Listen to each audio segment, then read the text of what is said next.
with items such as Oreo crumbles, minced kiwi, cashews, and gummy bears. Estimates indicate the country will need to increase daily consumption of frozen yogurt by approximately 2.3 gallons per person in order for the new stores to remain solvent. And in this week's local news, something is apparently going on between a mom and her friend. In other news, Taco Bell warns its employees against ever exposing their skin to its food. A sad man tears 2 bananas off of a larger bunch, and a new report finds everything you've ever wanted has been right in front of you all along. This is the Onion News Network. Don't miss a moment of Free Talk Live. Get our archives daily via our podcast at feeds.freetalklive.com.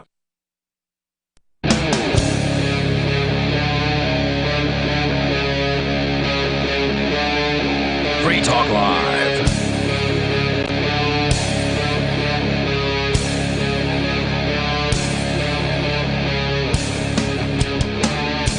It is Free Talk Live. Welcome to the program. Phones are open if you want to join us.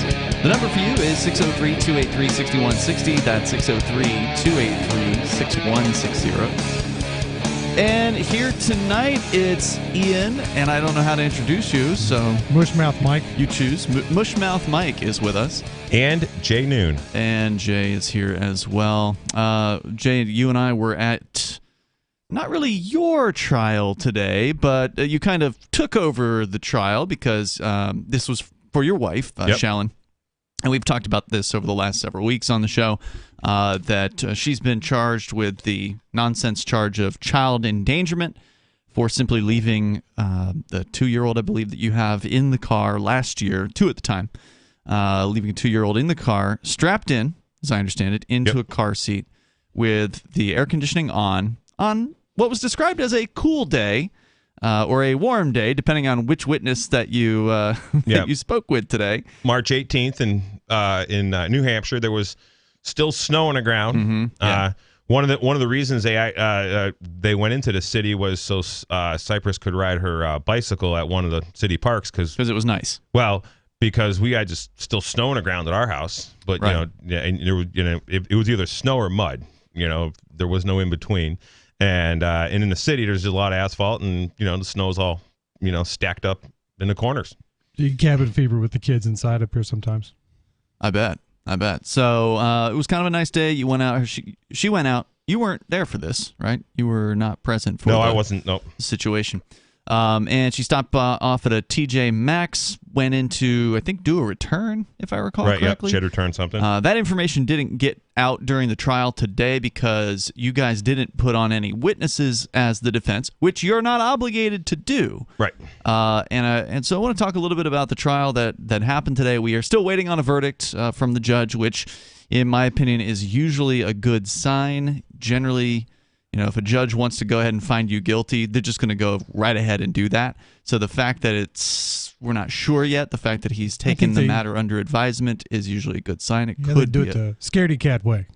Like they're not going to tell you right then, hey, we screwed up, just dismissed. They want to do it, through the mail. Well, and it doesn't always happen this way. I mean, sometimes I'm surprised when a judge will go ahead and find someone not guilty in the actual hearing, because it always, with a crowd like we had in there today, and there was 30 to 40 people there, and I don't think that includes the kids. I did a quick count when I was out in the hallway before the trial started, and there was a bunch of kids there, but there were at least 35, maybe 40 adults that were at this trial. So large turnout. I'm not sure I've ever seen so many people in that galleyway or the hallway outside the courtroom. I have. Myself. I've seen a large number for Footloose and the New Hampshire 9. There have been some large turnouts for them. Also, Rochelle Kelly, who was another parent targeted by the police in Concord for taking her kids to the playground during COVID. Ademo had a pretty big turnout a few times. Ademo did too, but at this particular court, this is the Concord court. But yeah, Ademo managed to fill the Manchester court, which is even larger at one point for, I think, his wiretapping trial. That's Ademo Freeman from copblock.org. But the reason why they don't, I think smarter judges probably don't want to issue a not guilty finding right then and there, is because you got a crowd full of people who are going to erupt in applause, and they know that there's video, right? They know they're on the record. And of course, they're always, quote, on the record, but it's different to have the official court recording, which you have to pay $25 to get, and then just anybody who brings in a video camera, as Chris Wade from our show did today. So you get that crowd reaction of applause and, people exclaiming their excitement, and they don't want that to happen, and they certainly don't want any normal people to see that happening. No, I definitely don't want normies seeing this. A lot of times when I was in Massachusetts years ago, going to court for all kinds of stuff, it was almost always that my case, whatever it was for, would get right to the very end of the day when the courtroom was empty, or I would ask them, one of the who's the injured party? Oh, the Commonwealth of Massachusetts. Well, I'd like to speak with Mr. or Mrs. Commonwealth of Massachusetts, and they would just lock me up for the day. In this case, they pulled a sneaky trick. They had scheduled the trial for what's called Courtroom 3, whereas the one we're always in this particular court, if you see any Concord video, if you go to freekeen.com and search for Concord Court, you'll find all kinds of videos of various different trials from this Courtroom 3. Well, Courtroom 3 had a bunch of what appeared to be arraignments. It was probably 24 cases that were scheduled at the same time, 8:15 in the morning, as your wife's case was scheduled. And then before they started the arraignment hearings, like maybe about 30 minutes into them kind of cutting deals with the arraigntees, they announced that if you're here for Shaolin Spalding, then go downstairs to Courtroom 1. Your own private courtroom. Well, that was point one. I mean, I knew that what they were doing, they didn't want to have this in front of potentially anyone else. But then when I got down to Courtroom 1, which I'd never been inside before, because they probably have family court stuff in this particular courtroom, there were I think literally 3 benches in the room. Yeah, it was like... I mean, I've been in a bunch of tiny courtrooms in New Hampshire because New Hampshire's a small state. There's just not a lot going on here in a lot of cases. So some of the courtrooms are really old. But this one, it's not an old court. This court building's, relatively modern.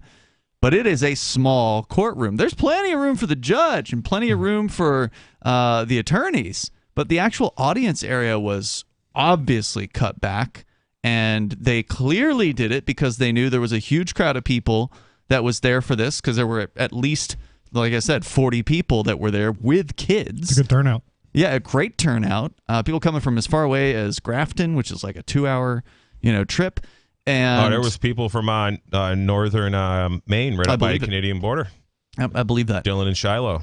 So, that was an obvious move to reduce the amount of potential seating. In fact, one of the goons in the court then used that opportunity. Once the people were piling in, there were literally people sitting on the floor. I think, well, maybe not before he said something. So he issued a threat, one of the court goons. He said, if you're here, you've got to be in a seat. You've got to be seated, or else you're going to get thrown out. I'm going to come after you, basically. And Chris Wade, I think, got most of this interaction on video. So when the video comes out, we'll make sure that that gets included. And so some people just sat right down, just sat on the floor, people with their kids or whatever sitting on the floor. And, I asked the guy if he was going to arrest the children. I can sit in. That particular guy, you look at him, he's clearly like a very unhealthy man, like his skin complexion, the way he carries himself. He's sort of one of these people that he appears to like me and my wife, especially my wife's he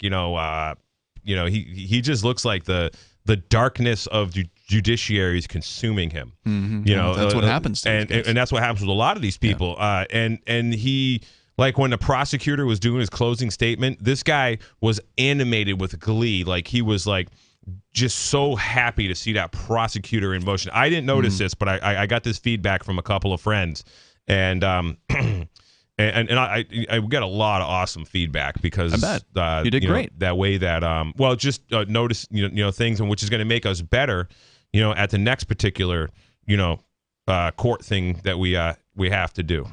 But yeah, it was I think it was a good experience today. Well, with any luck, this is another one of those things where they're going to continue to leave us alone. Those of us they know that will come here and stand up for one another, and eventually they'll see that we should just be ignored. Right. I certainly hope so. I don't know if we're quite there yet. No, we're still being targeted, and I actually, especially after today in court, with that first particular witness being the a career parasite. She works in the the Merrimack County Prosecutor's Office, the Karen that started this whole deal. By career parasite, Jay means a person that's been working for the government probably most of their entire life. Yeah, their entire at least the last 20 years, according to her LinkedIn profile that somebody found after she took the stand. I think it would have been interesting to have that information before you were able to cross-examine her. We were having a hard time figuring out who she was, actually. That was one of the ones, because you get the name and the age. I don't think there was a date of birth for her. But yeah, we were having a hard time, figuring out, because there's a lot of I forget her name off the top of my head, but I'll bring it up here in a second. But her name was Karen. I almost said Karen. Probably close to it. Maybe Donna. She totally looked like a Donna, Karen. that's right. Yeah, it was a Donna. That's right. Wait, did you just guess that? It was kind of a guess, but maybe he told me earlier. We were talking about it in the drive-in. Yeah.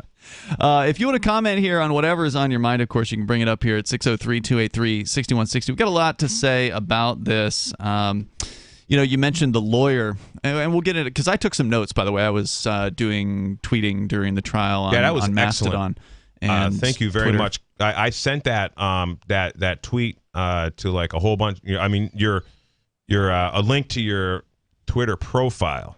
Oh, thanks. And you did a really, really excellent job with that. That was fantastic. Unfortunately, I forgot my video camera today at home. I brought my tripod, I brought my backpack, but the camera wasn't in it. Luckily, Chris Wade also brings his camera, so we were good on video. So I had more freedom to just hammer out, what was actually happening, so people at home who couldn't make it out could still see it.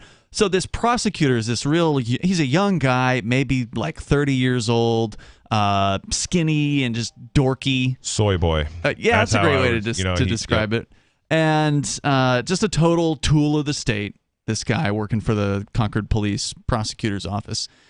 There's going to be some great footage coming out when he left the courtroom and went out to his car. He was accompanied by his other buddy. He had some fat prosecutor that was next to him. That was an intern.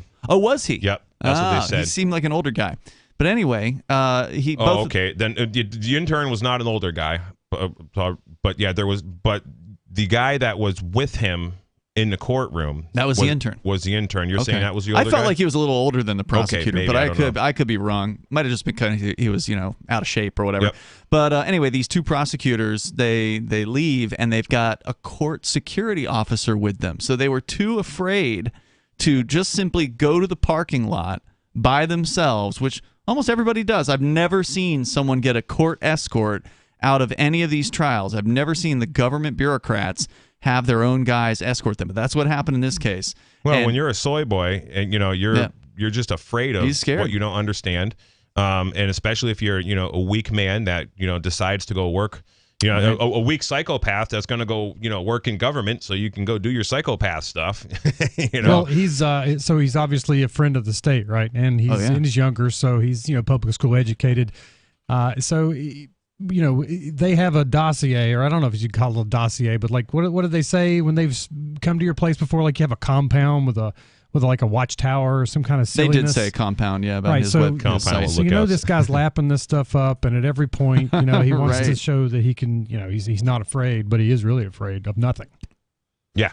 So they walk him out to his car, and Joa from Breaking the Flaw, who's normally here on Thursday nights, he's been, I guess, moving houses and has been a little busy recently, so he hasn't been able to make it out. But he was there from the trial. I think he streamed some or most of the trial, and then also he confronted this slimeball attorney. Breaking the Flaw. Yeah, that's his channel on YouTube and also Odyssey. He confronted this attorney when he was going out to his car. I didn't see this, by the way. Yeah, it was so funny because, he's just doing what he would normally do. Like, how can you live with yourself? Accountability. Yeah, that's what Joa pushes. That kind of stuff. And, of course, this guy had no answer whatsoever. And then when he finally gets to his car, he, is about to open the door, turns to Joa and says something to the effect of, it's a felony charge if you're recording me without my consent. And we both just, it's completely false. Totally He has to false. know that. I don't know whether he knows it, but yeah, you would think he should know it as an attorney who brings these charges against people, because as we learned in the Adamo trial, if you're charged with wiretapping, and New Hampshire is one of the worst states as far as wiretapping laws. Like, we like a lot of things about New Hampshire, but not the wiretapping laws. That's not one of them. Yeah, it sucks. It literally is maybe the worst state, because here it's what they call all-party consent, meaning that if you're recording a conversation, everyone has to know and purportedly consent. Things get a little weird in the law about what consent means.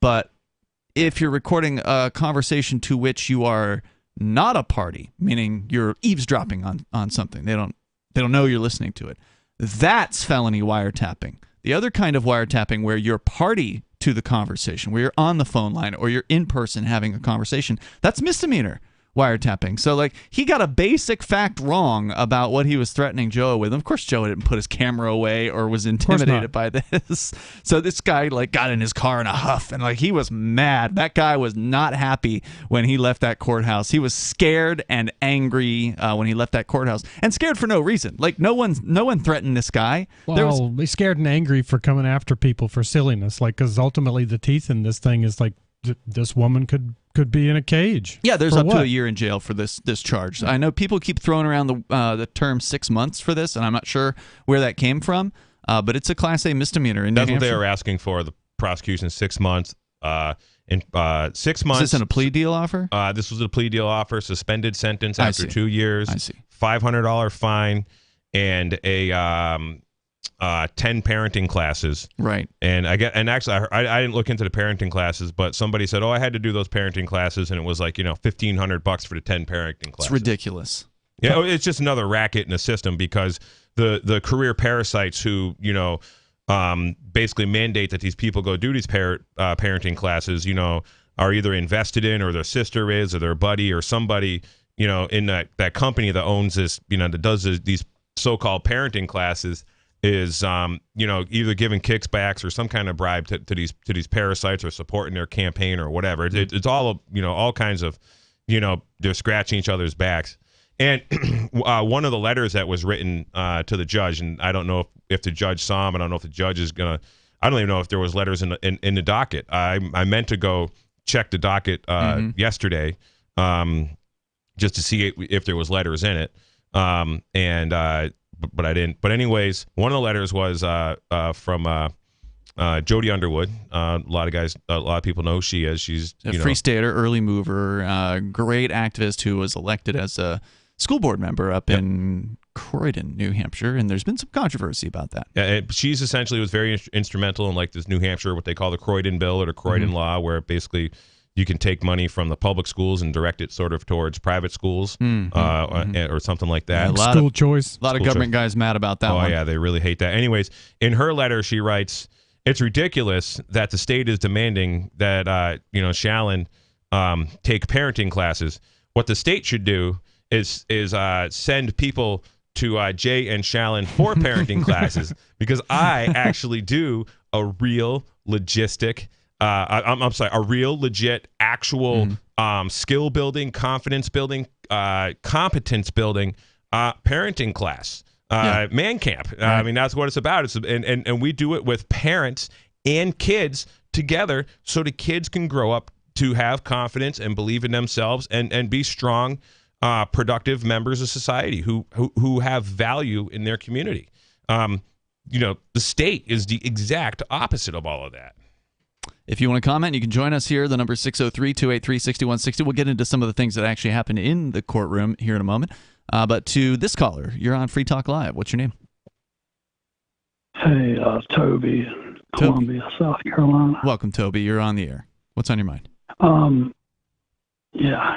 do you spell Jay's last name? Because I've tried to look it up before. Let me give you his website. It's jaynoone.com, Noone, JAYNOONE.com. It's where you can donate to Man Camp, by the way, coming up here at the Porcupine Freedom Festival. I know you said your deadline, Jay, was June 1st. Are you still accepting last-minute donations? I am. We are just about, we made it halfway to our goal of $5,000. All right. We're just a bad. little over halfway. Already spent a bunch of money on some safety gear and some tools for the upcoming Pork Fest Man Camp. And actually a guy sent me a message on Telegram. He's like, I don't deal with any digital currencies or banks. What's your address? I'm going to mail you some money. I'm all right, so sweet. we'll see what happens. I gave my address. That's cool. All right, what about it, caller? Oh, hey, that's all. I listen to y'all more than I listen to InfoWars now. So Thank you, Toby. Yeah, Yep. thanks, man. Were you just calling to find out, Jay, how you spell his name? Yeah, I was going to tell you you're down online, but it's back up now. Oh, yeah, I noticed that just a moment ago during the show. I appreciate the heads up. We'll see if we can figure out what the hell's going on there. Thanks for the call, man. I Keep it appreciate up, Thank man. you, dude. I appreciate that. Yeah, I was actually trying to pull up the notes that I took, and our websites were down for some reason. I don't know why, but it does look like they are indeed back. I was making a bunch of posts about the trial today over at our Mastodon, which is social.freetalklive.com. If you follow me on Twitter, you would have seen them there because they automatically jumped over. We'll talk about more about that coming up here, but let's go to Frank in Michigan. You're on Free Talk Live. Go ahead, Frank. Hey, Ian. Hey. Who's on tonight? You and Jay, and is that it? Mushmouth Mike is here as well. Hey, Frank. Oh, okay. I'm not familiar with Mike, but anyway, I got two quick topics, if that's okay. The first one is, what's the plan for the show? I mean, it looks like you're probably going to be incarcerated on your case. What's the plan for the show? When you're gone, if you could tell me. Presumably to continue. I mean, we don't have any real hard and firm plans, unfortunately, right now, because obviously we don't have Aria for probably the next 18 months. She's going to be checking into a federal prison. We're still not sure exactly where, based on the plea deal that she took with the Crypto 6 case. Folks can go to thecrypto6.com to learn more about all that. And so she's got an 18-month sentence. Maybe she'll be out a little bit sooner because of good time and various programs and such. We still aren't sure how long exactly she's going to be in, but we know what the maximum is. And there's a possibility that I'll be able to stay out after sentencing pending a appeal. So, I may not have to check in immediately. It may be, another year plus before the case actually gets its appeal hearing with the First Circuit Court of Appeals. I get to appeal because I went to trial. You don't get to do that if you take a plea deal. So that's what we're hoping for. That it seems likely, considering I've been allowed to stay out post-conviction, and normally when you get convicted, they just cart you right off to jail right then, and then you wait in a local jail before they finally will sentence you. So normally if you're out pre-sentencing, it's pretty unusual. So the fact that I'm already out pre-sentencing suggests there's a good chance the judge will continue to let me stay out post-sentencing, but he could change his mind. So Let's hope it stays that way. There's no business for you to be in a cage. Yeah, so who knows? Does that answer your question? Yeah, it does somewhat. I wouldn't plan on being free during your appeal, however. I'm sure you're not. I'd be prepared to be incarcerated the date of sentencing. But I mean, obviously you're hoping for some freedom during your appeal, but like you said, they can do whatever they want. Yeah, and it is very unusual to be out pending an appeal. There's no doubt about that. Did you have anything else you wanted to share? Just real quick, Bonnie called somebody stupid on the air last night, which probably isn't a good thing for a radio host to do. Might want to think about that a little bit in the future. All right, thanks for the call tonight, Frank. I appreciate it. The number here is 603-283-6160. Yeah, I think I heard she got a little bit upset last night, and people are going to say things that they don't necessarily mean when they're mad about things. More coming up. Free Talk Live. Is secession constitutional? Does it matter? After all, independence from a union or empire is rarely considered legal by the larger government. In 1776, it was certainly illegal for the colonists to violently rebel and secede from Great Britain, at least if you ask the British government. That secession was violent, whereas modern New Hampshire independence would be peaceful. The original secession involved colonists rebelling against their own king. In contrast, modern New Hampshire independence would involve a state exiting a union that it joined under a contract that has been thoroughly violated. In summary, there's nothing in the New Hampshire or U.S. constitutions that prohibits secession. Article 10 of the U.S. Constitution lists all of the actions that the states are prohibited from doing, and secession is nowhere to be found in Article 10. You can learn more about how we can peacefully divorce D.C. at NHindependence.org and join the movement at NHexit.us.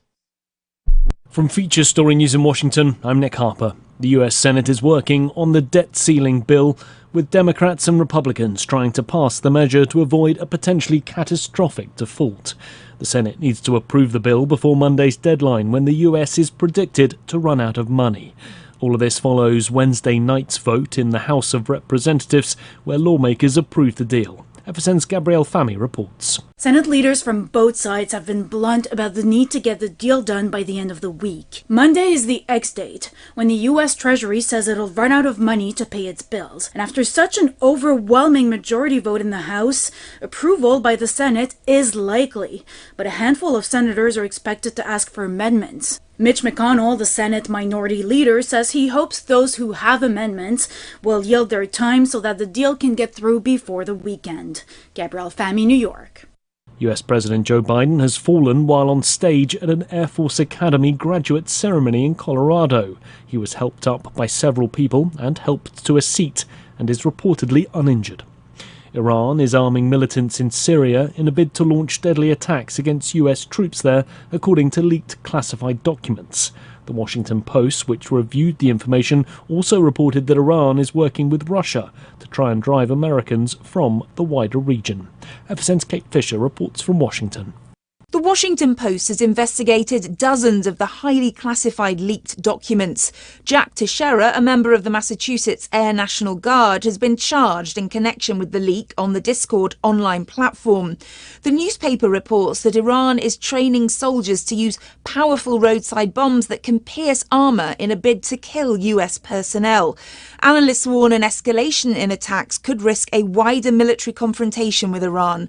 The United States has announced an extra $300 million of military aid to Ukraine. The package includes additional ammunition for drones and long-range artillery. The latest round of aid brings total U.S. security assistance to Ukraine to $37.6 billion since Russia's invasion last February. Tupac Shakur will be honoured with a star on the Hollywood Walk of Fame. It comes 26 years after the influential rapper was shot and killed in Las Vegas. FSN's US correspondent Ira Spitzer has more.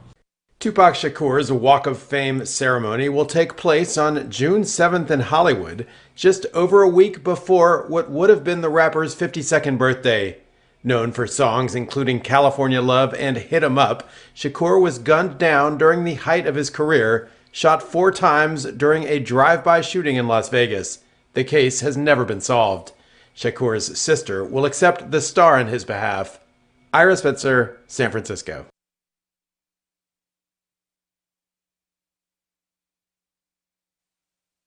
We're still not sure why you'd want to watch, but our video feed is streaming nightly for free at cam.freetalklive.com.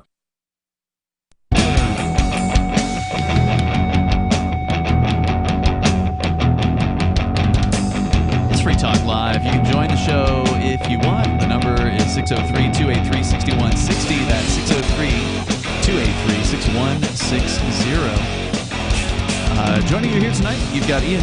Mushmouth Mike. And Jay Noon. And also want to say thanks to Scott, who's a Free Talk Live Gold level supporter of our AMPS program. Scott is gold, which means he's doing $10 a month. Thank you for the support, Scott. AMP stands for Advertise, Market, Promote, and Support. That is a way for you to get directly behind what we do here on Free Talk Live and help get the word out about freedom and liberty and peace and cryptocurrency, alternatives to the violent status quo that we have. We're talking about that status quo tonight in the form of the government attack against Jay's family.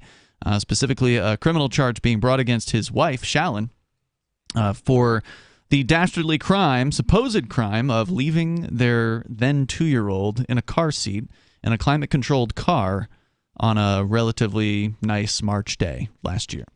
That she is facing up to a year in jail. I know the prosecutors offered a 6-month plea deal on that, but that doesn't necessarily mean that's what they're going to ask for if it comes to sentencing, if right. There is a guilty finding on this. It could be up to a year because it is what they call in New Hampshire a Class A misdemeanor. But anyway, if you want to go and help us out like Scott has done, go to amps.freetalklive.com. That's amps.freetalklive.com. You can get signed up there with your debit card, credit card, your PayPal account, and we definitely appreciate the support. Now, Jay, you were saying during the break, and I know you wanted to mention this on the air, that you didn't feel like what happened today could happen anywhere else besides New Hampshire. The huge level of support that you had turn out, but what else? Well, so we have the community. So all these people come and filled the courtroom. There was a bunch of moms with their kids because, and they're all, freedom type moms. They're all freedom type people. Actually, all of these people are, sort of like into what's called New Hampshire Health Freedom. One thing that the pandemic has done is it really activated moms. I mean, moms in the past couple of years have become like, the freedom fighters, the freedom pushers, because moms care about their babies. Sure. And it's like all the anti-mask and mandate rallies and all this stuff, it was like half to 3/4 moms, all the ones I went to, because the moms are just pissed. And I've been calling them red pill moms. Anyways, so you had all these moms there, and so we had the support. And then we had a whole bunch of people there, like the one woman that was there that she came out to lunch with us afterwards, the shorter lady, I forget her name, but she used to be a DCYF social worker. Really? That was her career. Wow. And she very much is turned off by DCYF, and she had so much great knowledge. And so like for her, another guy, Brian, was there, another guy, Ted. These guys are like sort of like practicing sort of law scholars and not really lawyers. But like all these guys took notes. And so I had a whole stack of motions that we were going through. So what I did last night is I made copies of a bunch of motions, and I just filled up 3 binders with all the court paperwork that we were going to hear. And I gave it to like this guy, Brian, another guy, Ted. I forget who I gave the other packet to. But I'm like, hey, guys, you're paying attention to this stuff. You understand the case. Take notes for me. Take notes on these pleadings. Help me out. So I got a lot of really good feedback, and we're actually next week we're going to do a night where we study this stuff and we go over it, because one of the things that we're planning on doing is an invitation only at first weekly study, like law study group at an undisclosed location, because we want to keep the feds out, and it's going to be to help people build their confidence for this kind of stuff, and this too needs to be part of the Man Camp curriculum.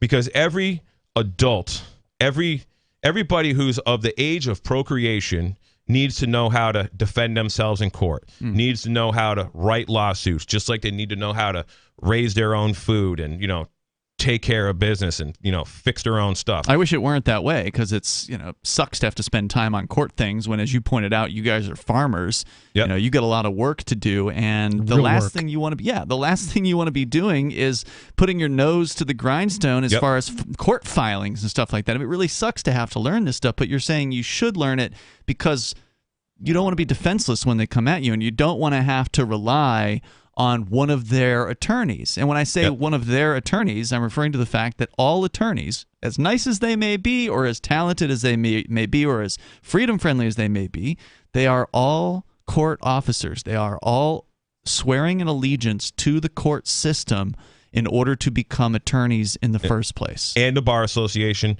Yes. Erwin Rommel School of Law was a thing that my dad studied years ago, like back in the 80s when he was facing, federal charges. He was facing, my father was facing 15 years in a can when I was like 8 years old over something he had actually nothing to do with whatsoever. It was something that his brother had done, my uncle. Anyways, so like he did Erwin Rommel School of Law course and study, and what they said was that the courtroom's a battlefield, the prosecutor's your enemy, the judge is your enemy, and your attorney is an enemy spy. And that was the way they put it, because the attorney's allegiance is to the Bar Association, is to the court. This is why one of the reasons we didn't have an attorney, because all the attorneys I talked to were like, I'm not going to challenge the jurisdiction of the court. I could possibly lose my license. Right. And so that's one of the biggest things we push. But anyways, back to New Hampshire. So we got the community. We got people that moved here intentionally for this kind of stuff, to support people like me, to support people like you, to support freedom in general. They picked up their lives and they moved here. So if you can pick up your life and move to New Hampshire, well, it's pretty easy to just drive, 15 minutes or maybe 2 hours to the courthouse to go support somebody if you already moved here, say from California, for example. The other thing that's unique about New Hampshire with this particular charge, a Class A misdemeanor, which is, like you said, up to 1 year in prison, and I think up to a $2,000 fine.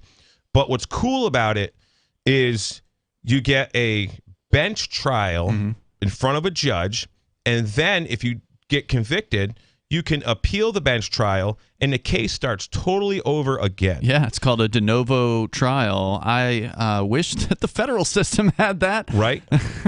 So what's really cool about a de novo trial is you try over again. So today, you get to see all the evidence a second time. Today's thing was like an excellent practice for us. That's all it was, yeah. And it took me a little. It's a practice you could win. If you get a not guilty, then done. I mean, it's over. So actually, the very first meeting that we're going to have is we're going to have people that are we're going to do a whole role play script where they bring forth the witnesses, and we have people in the courtroom that are going to come to our law meeting, and one of them is going to be, for example, the Dana Parente, the career parasite Karen, who basically reported this, and I snitched. And I believe it was because my wife's car had a Health Freedom New Hampshire sticker on it and a Montana plate that said free, because basically if you're on the soil we call New Hampshire and you're running Montana plates, you're a free stater. There's a good chance of it. Yeah. And actually, that's not really even true anymore, because I was where was I the other day? I was in Massachusetts. I brought a load of cows down there, and we stopped at a place. And a guy says, the truck I had has got a Montana plate on. He goes, "You're not from Montana, are you?" I go, "No." He goes, "Me either." But he goes, "Boy, I love that permanent registration." Yeah. And this was down in Massachusetts, because, and the thing is, too, is that's a service. Yeah, it is. For example, from the state, and the state being this, legal fiction, selling these plates to people, and it has been ruled time and time again in court, and it's gone to federal court, that nobody can be forced to buy essentially license plates and registration from a particular jurisdiction, because that would be considered a monopoly. So anyways, it's pretty good case law, and I challenged that a lot in Massachusetts years ago, because I ran New Hampshire plates and I ran Maine trailer plates, and I never had anything registered in Mass ever. And, I lived there for until I was 35 years old, and they tried so many times coming after me against that, and it got basically dismissed very quick because there's so much court precedence on this. Anyways, going back to that, so bench trial, because we get the jury trial as basically a fallback on. Right. So you get to build the confidence, you get to increase your competence, and you get to see their whole case being in the courtroom. So they have to put on all their witnesses, ask all the questions, go through all the motions, show all the evidence, and so then if you made some mistakes, you get to correct those mistakes next time around. Can you imagine playing the football game, getting a do-over again on a football game, right? That you lost, and now you know how the other team works, you know what they're going to bring out. That's sweet. And there's so many more things now. We know what we need to cover. So we have a really good game plan, and we're going to practice the game plan. Just because, like I said to my wife, I go, "Hey, 2 days a week, find a babysitter." I told her a few weeks, for the next 8 weeks. She goes, "Well, what if we win the court case?" I go, "It doesn't matter. If we win the court case, we lose the court case, we're still going to do the same thing. We're going to do a weekly study with our friends." So those people, that courtroom jam-packed with people, I have tons of volunteers who want to come to these legal group meetings, and they're going to act this all out so we can do this. And what we really want to do is invite mothers to this, because mothers are very, very concerned about this particular situation. The child endangerment thing is just like a catch-all they can throw at anybody, and 99% of the people are just going to give up. They're just going to go get an attorney. They're just going to do a plea bargain. They're just going to contract with Division of Child, Youth, and Families, who are basically a bunch of professional child traffickers. And they in New Hampshire, they've paid out well over $100 million in settlements. It's actually probably close to $200 million in settlements now with all the people who have the Sununu Rape Center. The Sununu Rape Center, where they've been raping children for years. Yeah. So anyways, that's cool. We got the community. The community is the foundation of everything. And the community gave Shallon and I a lot of confidence, where everybody's like, "Yeah, you go get them. We're going to help you out." People have all kinds of ideas. The other thing that we got to do that's pretty unique in New Hampshire, you could never do this in Massachusetts. I don't know about anywhere else, but you definitely couldn't do this in Massachusetts, is I was able to literally be my wife's like an attorney. Right. I I said, I'm not representing my wife because the word represent means represent. And my wife is like a very nervous public speaker. I mean, she couldn't even, get through her speech at our wedding, in front of a whole bunch of people who love her and are very friendly. Never mind, it's nerve-wracking. Never mind, trying to explain something and public speak in front of a whole bunch of people who literally want to put you in prison. Right. And you're up against this guy who's a professional whose job it is there to destroy you, basically. The pressure's really on in a situation like this. And if you want to look at, the value in dollars of, my net worth in dollars, let's just say dollars, versus the education cost that these lawyers have, their law school probably costs more than if you took my net worth and added it up. $500,000 a piece or something. Which they're probably still paying on.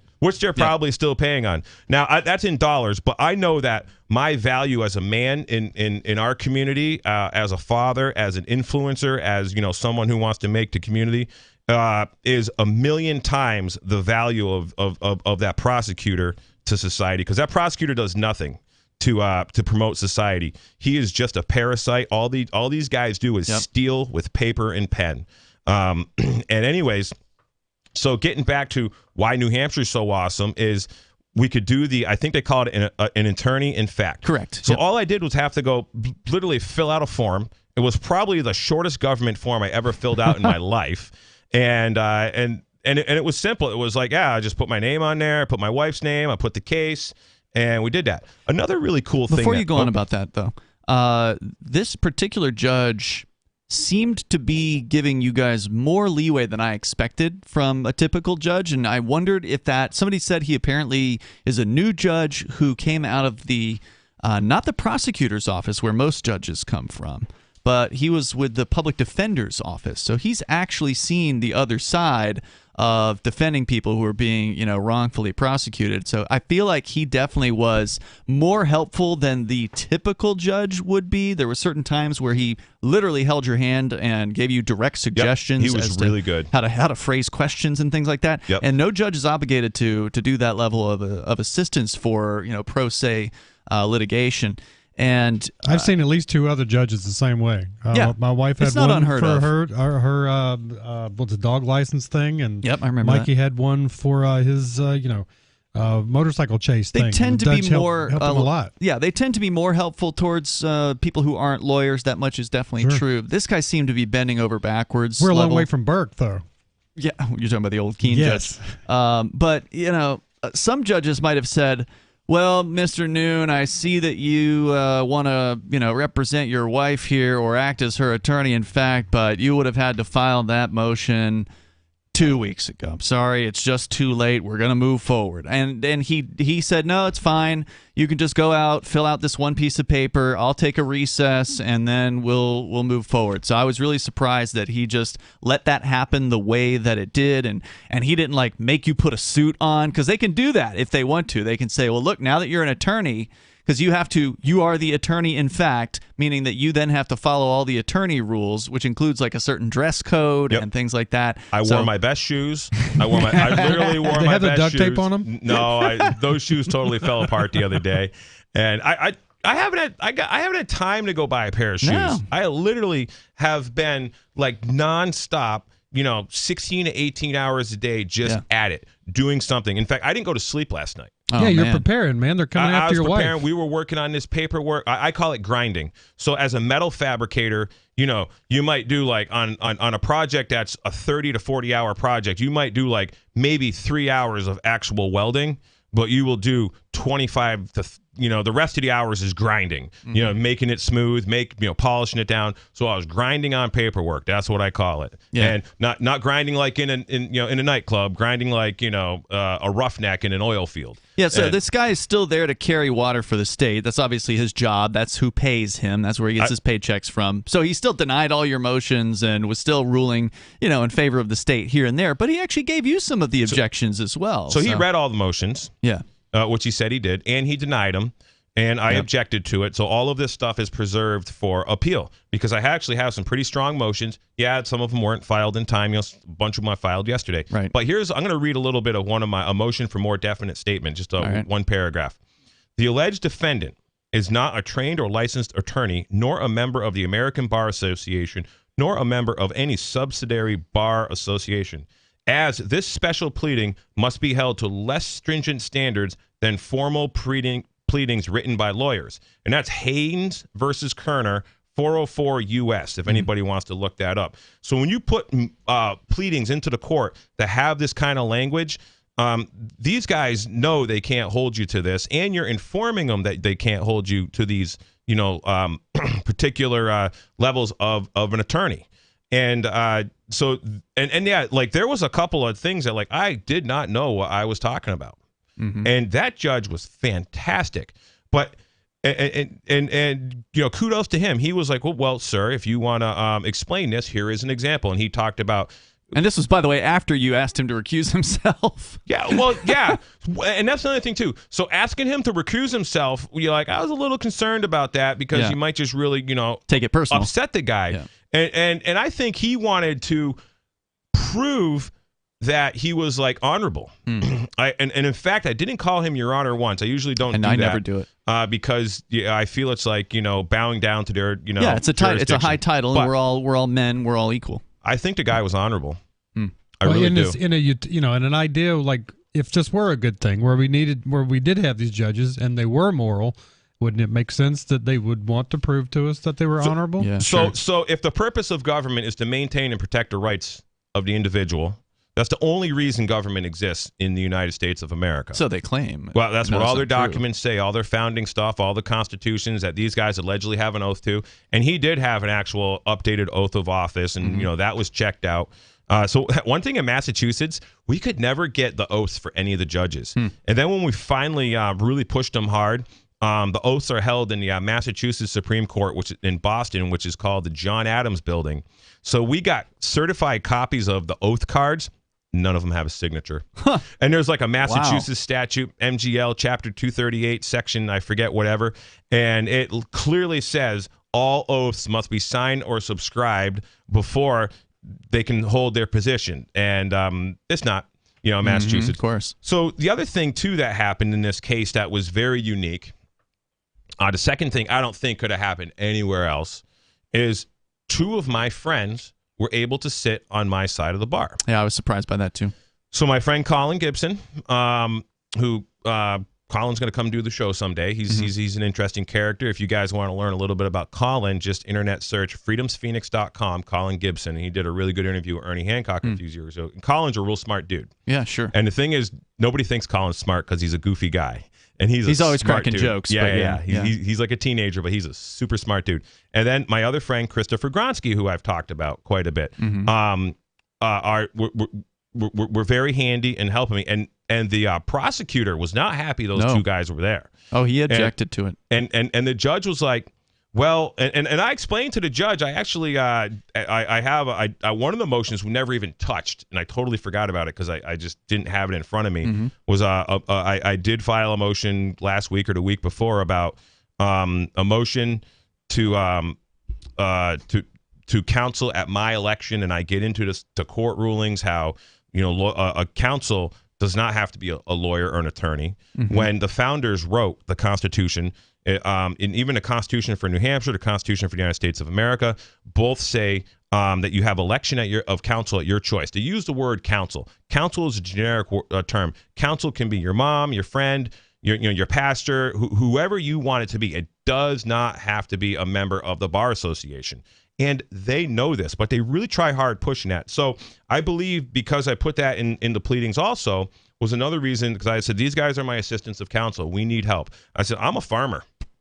I need help from friends. And so the fact that we have that quality of people here for this Free State Project, like Colin and Christopher, they both moved here for this intentional. Actually, I believe Christopher moved from Washington or out west somewhere, but they moved here intentionally for this. So that was great. The other thing that by the way, okay, go ahead. What was unusual to me about that was how many people they allowed sort of behind the bar on your side. Normally, you can have one person sitting up at the table with you. It's not a problem. If you weren't acting as the attorney in fact for your wife, you still would have been able to sit there. You still would have been able to confer with her as her counsel, but you wouldn't have been quote unquote representing her. And so that's always been something that's been allowed, and it doesn't have to be somebody you're related to. It can be a good friend of yours or whatever. But if they want to take the next step, they can do what you talked about earlier, is become the attorney in fact, and then actually be the attorney for you. And anybody who's of good character, quote unquote, can do that. And one of the reasons why I was surprised they allowed it today is because they usually have to like do some background checks. In fact, the prosecution noted that when he objected to it, saying, "Well, we haven't had a chance to do a background check on Mr. Noon, but well, we'll let it happen." What would they be looking for? Criminal record, something that would show that you're not a good character. You got to so there was like 3 things to check off on there: that you haven't been convicted of a felony, that you haven't been basically kicked out of a courtroom or something. That's not the terminology, but basically you haven't been barred. Actually, that was one of the things. You haven't been barred from being like the attorney effect, I believe was sort of how it worded. And there was one more like thing you had to check off. There's another requirement that you can't do it more than like 6 times in a year, I think. Okay. If I recall that correctly. It's been a while since I've seen the requirements. But yeah, as long as you meet those requirements and you're willing to sign off and follow the attorney rules, then you can. I was a little nervous about the attorney rules because he's like, you're going to be held to the same standards as an attorney. And then he didn't hold you to the standards. You got to follow the rules. Well, he provided good guidelines. Yeah. So when I started going outside the rules, he just corrected me, which was like, the guy's just doing his job. Yeah. You know. I was that was pretty cool, I thought. And he basically pretty much acted the way. Within his guidelines and pretty much within the scope of his duty, even though I, wasn't happy that he dismissed all these things and he pushed the trial right to that day. Yep. But also it wasn't like it was the last, hurrah. We still could have a whole nother trial going forward because one of the motions I did was, to secure our right to a trial by judgment of our peers. Yeah, exactly. So the fact that he let you have 2 other guys back you up in the court. And as he said, he's fine with them whispering in your ear during the trial. And he almost used the justification for it as the fact that the courtroom was full. Like, well, we got to have a seat somewhere, so they might as well just sit up here. He actually used that as sort of an excuse to allow that. So, yeah, you're right. There was definitely a lot of leeway given today. And you think that none of these things, or certainly not all of these things combined, could have happened anywhere here except for here in New Hampshire. Yeah, that's my opinion. Great point. We got more coming up here. We can talk actually about what transpired at the trial, because I don't think we've really broached that subject. And if you want to weigh in, you can join the show. You can bring up absolutely anything that's on your mind. I have no idea what's in the news today because, I was at this trial and it went for a little while. This was in the news. Yeah, for sure. It should be in the news. It was in the news. There's more coming up.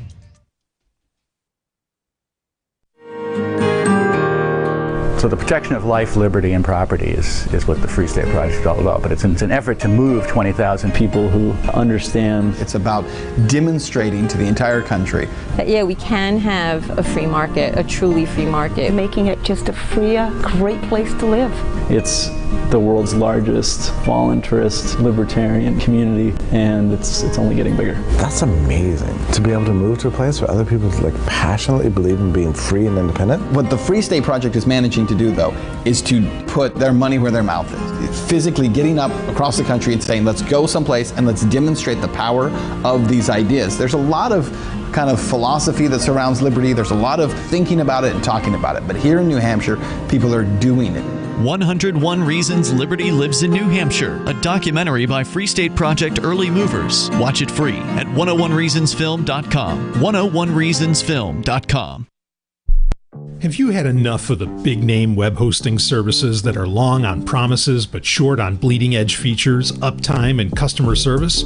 Try Agorist Hosting, the agile web host that offers full concierge service from website redesign, full e-commerce solutions, custom apps for your Shopify store, IPFS integration, and more. Agorist Hosting is ready to take your web presence into the future. To get started, head over to agoristhosting.com. What if you want to hear the latest episode of Free Talk Live, but all you have is your phone, you forgot to download our archive, and you have no data connection? You can call our Listen line at 641-793-0191. That's a long-distance number, so you may incur charges. If not, listen as long as you want. 641-793-0191. The Free Talk Live Listen line, 641-793-0191. You're listening to the live edition of Free Talk Live. Hour number 2 is next after the news here on the Liberty Radio Network at LRN.FM. From Feature Story News in Washington, I'm Nick Harper. The US Senate is working on the debt ceiling bill, with Democrats and Republicans trying to pass the measure to avoid a potentially catastrophic default. The Senate needs to approve the bill before Monday's deadline, when the US is predicted to run out of money. All of this follows Wednesday night's vote in the House of Representatives, where lawmakers approved the deal. FSN's Gabrielle Fahmy reports. Senate leaders from both sides have been blunt about the need to get the deal done by the end of the week. Monday is the X-date, when the U.S. Treasury says it'll run out of money to pay its bills. And after such an overwhelming majority vote in the House, approval by the Senate is likely. But a handful of senators are expected to ask for amendments. Mitch McConnell, the Senate minority leader, says he hopes those who have amendments will yield their time so that the deal can get through before the weekend. Gabrielle Fahmy, New York. US President Joe Biden has fallen while on stage at an Air Force Academy graduate ceremony in Colorado. He was helped up by several people and helped to a seat and is reportedly uninjured. Iran is arming militants in Syria in a bid to launch deadly attacks against US troops there, according to leaked classified documents. The Washington Post, which reviewed the information, also reported that Iran is working with Russia to try and drive Americans from the wider region. FSN's Kate Fisher reports from Washington. The Washington Post has investigated dozens of the highly classified leaked documents. Jack Teixeira, a member of the Massachusetts Air National Guard, has been charged in connection with the leak on the Discord online platform. The newspaper reports that Iran is training soldiers to use powerful roadside bombs that can pierce armour in a bid to kill US personnel. Analysts warn an escalation in attacks could risk a wider military confrontation with Iran. The United States has announced an extra $300 million of military aid to Ukraine. The package includes additional ammunition for drones and long-range artillery. The latest round of aid brings total US security assistance to Ukraine to $37.6 billion since Russia's invasion last February. Tupac Shakur will be honoured with a star on the Hollywood Walk of Fame. It comes 26 years after the influential rapper was shot and killed in Las Vegas. FSN's US correspondent Iris Spitzer has more. Tupac Shakur's Walk of Fame ceremony will take place on June 7th in Hollywood, just over a week before what would have been the rapper's 52nd birthday. Known for songs including California Love and Hit 'Em Up, Shakur was gunned down during the height of his career, shot 4 times during a drive-by shooting in Las Vegas. The case has never been solved. Shakur's sister will accept the star on his behalf. Ira Spitzer, San Francisco. From Bureaus Worldwide, this is FSN. With FSN Spotlight, I'm Simon Marks. South Africa has taken the extraordinary step of granting Vladimir Putin diplomatic immunity so that he can attend August's summit of BRICS leaders in Durban. The move means the Kremlin leader is free to attend the gathering of Brazilian, Russian, Indian, Chinese and South African leaders without any fear of arrest after the International Criminal Court accused him of war crimes in Ukraine. South Africa, as a signatory to the ICC, faced pressure to detain the Russian leader if he attended the summit.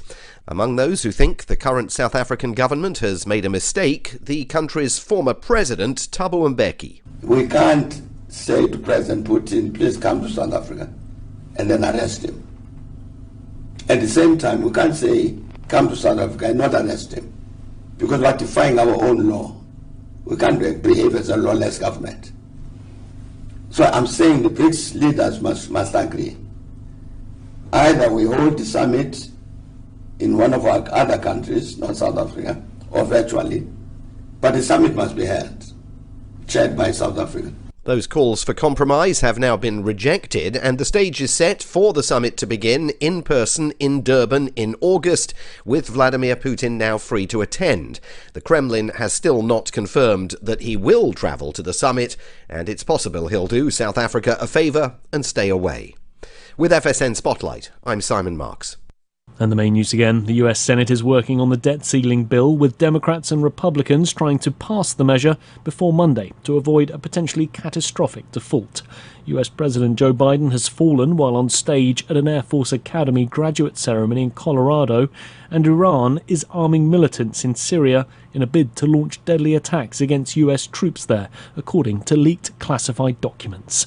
There's more from us on Twitter at Feature Story. That's Feature Story News. Nick Harper reporting. For over 12 years, Halverson Enterprises CEO Peter Weathers has taken a hands-on approach in all aspects of the tech firm's growth and day-to-day business. But employees say the executive's true talent lies in his unique ability to recognize great ideas and then absolutely ruin them. For as long as I've worked here, Peter has been able to sit down in a meeting, listen to a million different ideas, pick out the one that makes the most sense creatively and financially, and then totally destroy it until there's basically nothing worthwhile about it left. He's remarkable. Employees throughout the company say they're most impressed by Weathers' ability to water down promising ideas with meaningless jargon, consistently choose the wrong person to head up every project, and inject virtually every halfway decent thought with his own short-sighted and terrible insights. At our all-hands meeting the other week, our team put forth a very feasible plan to boost productivity. And it was really incredible to see Peter's mind at work, just taking every good aspect of our proposal and dismantling it like a small child. This is the Onion News Network. You can help spread the ideas of liberty with our Patreon for just $5 per month at amps.freetalklive.com.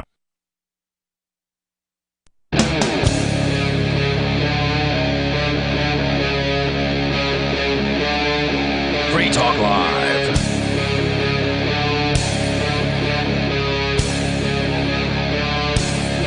It's Free Talk Live. Phones are open if you want to join the show. The number is 603-283-6160. We're going to get a little bit deeper into what transpired today at the Concord District Court in New Hampshire's capital, where Jay Noon was not representing, as he would say, but acting as attorney for his own wife, Shallon, who is being charged with the fallacious nonsense charge of child endangerment. And we'll get into some more of the details on that coming up here.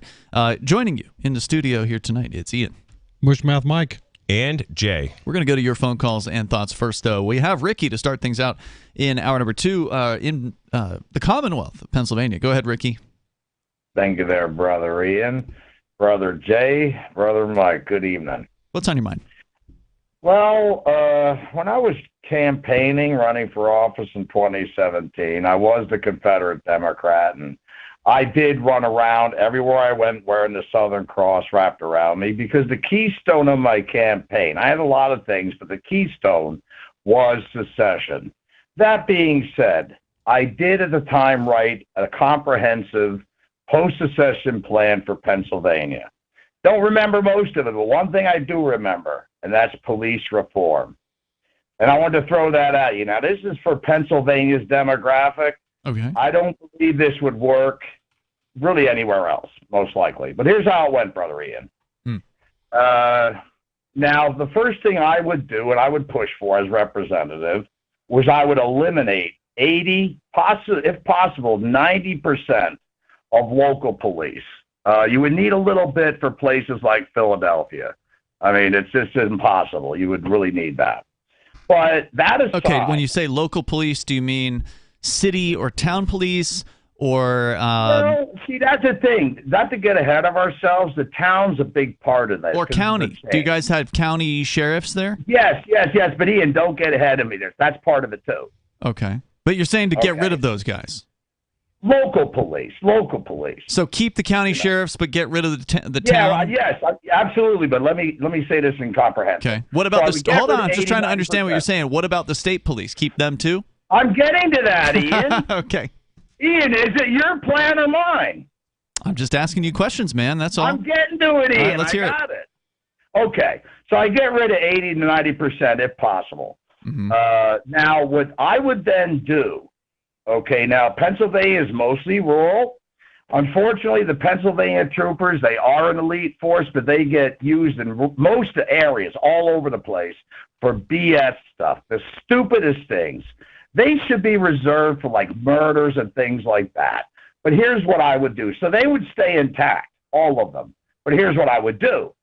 Now, with the county sheriff, now that would stay the same for the county, but what I would do is I would have more deputies. Now, unlike now where they do paperwork and crap like that, what I would have the deputies have is more authority. Not as much as the sheriff, but more authority. That way, if you get a bad sheriff, the deputies would take care of it. But here's the key.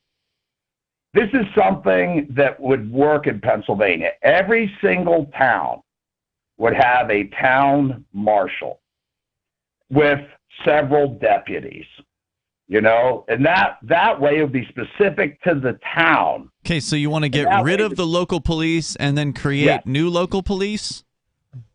Well, it's like the old days, like you'd have in the Old West. Every town had a marshal, and the reason why is because county and town would not coincide or override one another. You have a town matters and county matters. They would not override each other. Question, Ricky. You know, and that, you see what I'm saying? So that way you would Jay have... said he has a question, Ricky. Yes. Would these new police, like the town marshal, would they have qualified immunity like the current ones do? Of course not. You got to understand, this would be like in the Old West. So that they would be accountable. Somebody elected by the town. You know, it would be one of them. And it's not like they get paid. They do it for free, you know? Well, and you can't so expect anyone to work for free. But well, that was my question. How are you going to pay for it? That's always the question. Sure. You know, how are you going to pay for it? Is it voluntary or is it pay me or else? Well, I mean, as far as a town marshal, in the case of that, just like in the Old West, they would have other incomes. They're being town marshal because they want to be, and they're elected by the people as such. Okay. So you're saying this would be a part-time job that they would? It'd be a volunteer. They live in the town. Huh? They would live in the town. They're there all the time anyway. Well, but wait a minute. You're saying this is a full-time job they're not going to get paid for? Well, I don't know. Why would they have to be? Well, most people want to put food on the table at the end of the day. So back in that day...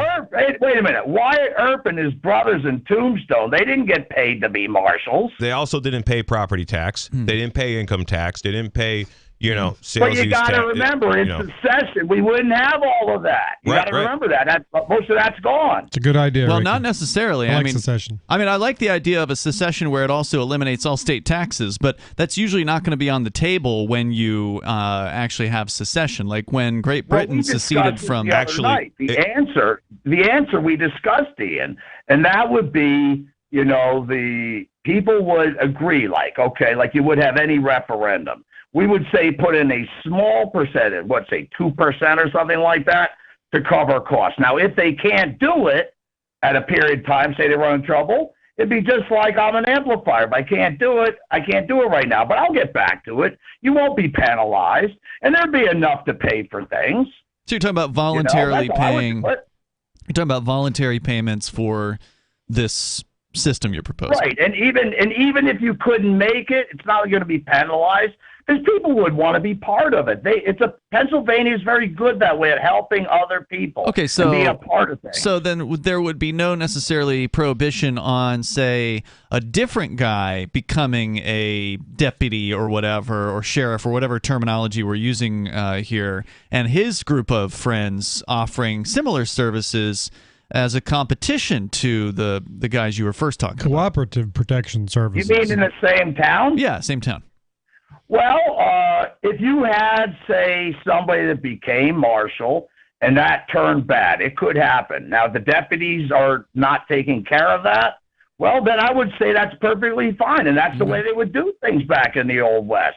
It'd get taken care of one way or the other, hopefully peacefully. Yeah, as long as it's voluntary, Ricky, I think that's fine. Do you guys have any other questions now, about that this? wouldn't work everywhere, but like I said, the demographic of Pennsylvania would. And one thing about the troopers, a lot of people don't understand them. But I'm going to talk about them more at length in the future. See, now I think that's a police agency you could easily just get rid of. I mean, all they do around here is hand out speeding tickets and bust people for drugs. Hold on. Huh? There's a difference between the Pennsylvania troopers and state police in New Hampshire. They're older than the state police. They're old. They're 200 some odd years old, Ian. So? They're still revenue collection agents. Yeah. Yeah. They're ruining people's lives. They're putting peaceful people behind bars And I'm not in favor of government police because I don't believe in violent monopolies. But if we're talking about cutting cops in the government system, then you cut the top layer off before you cut the lower layer because they're less accountable at the state level. One thing you don't realize, they inherited being called the state police. I don't They care. were around way before that existed. Okay, as long as they're ruining people's lives, I don't care what they're calling themselves. Well, they need to go. I mean, in all honesty, I see more problems. There's a certain regional police department. I don't want to say that because I want my location named, but it's like they're all bad. The guys in the silver shields. When it comes to the troopers, in all honesty, if they are not the problem, that others are the problem.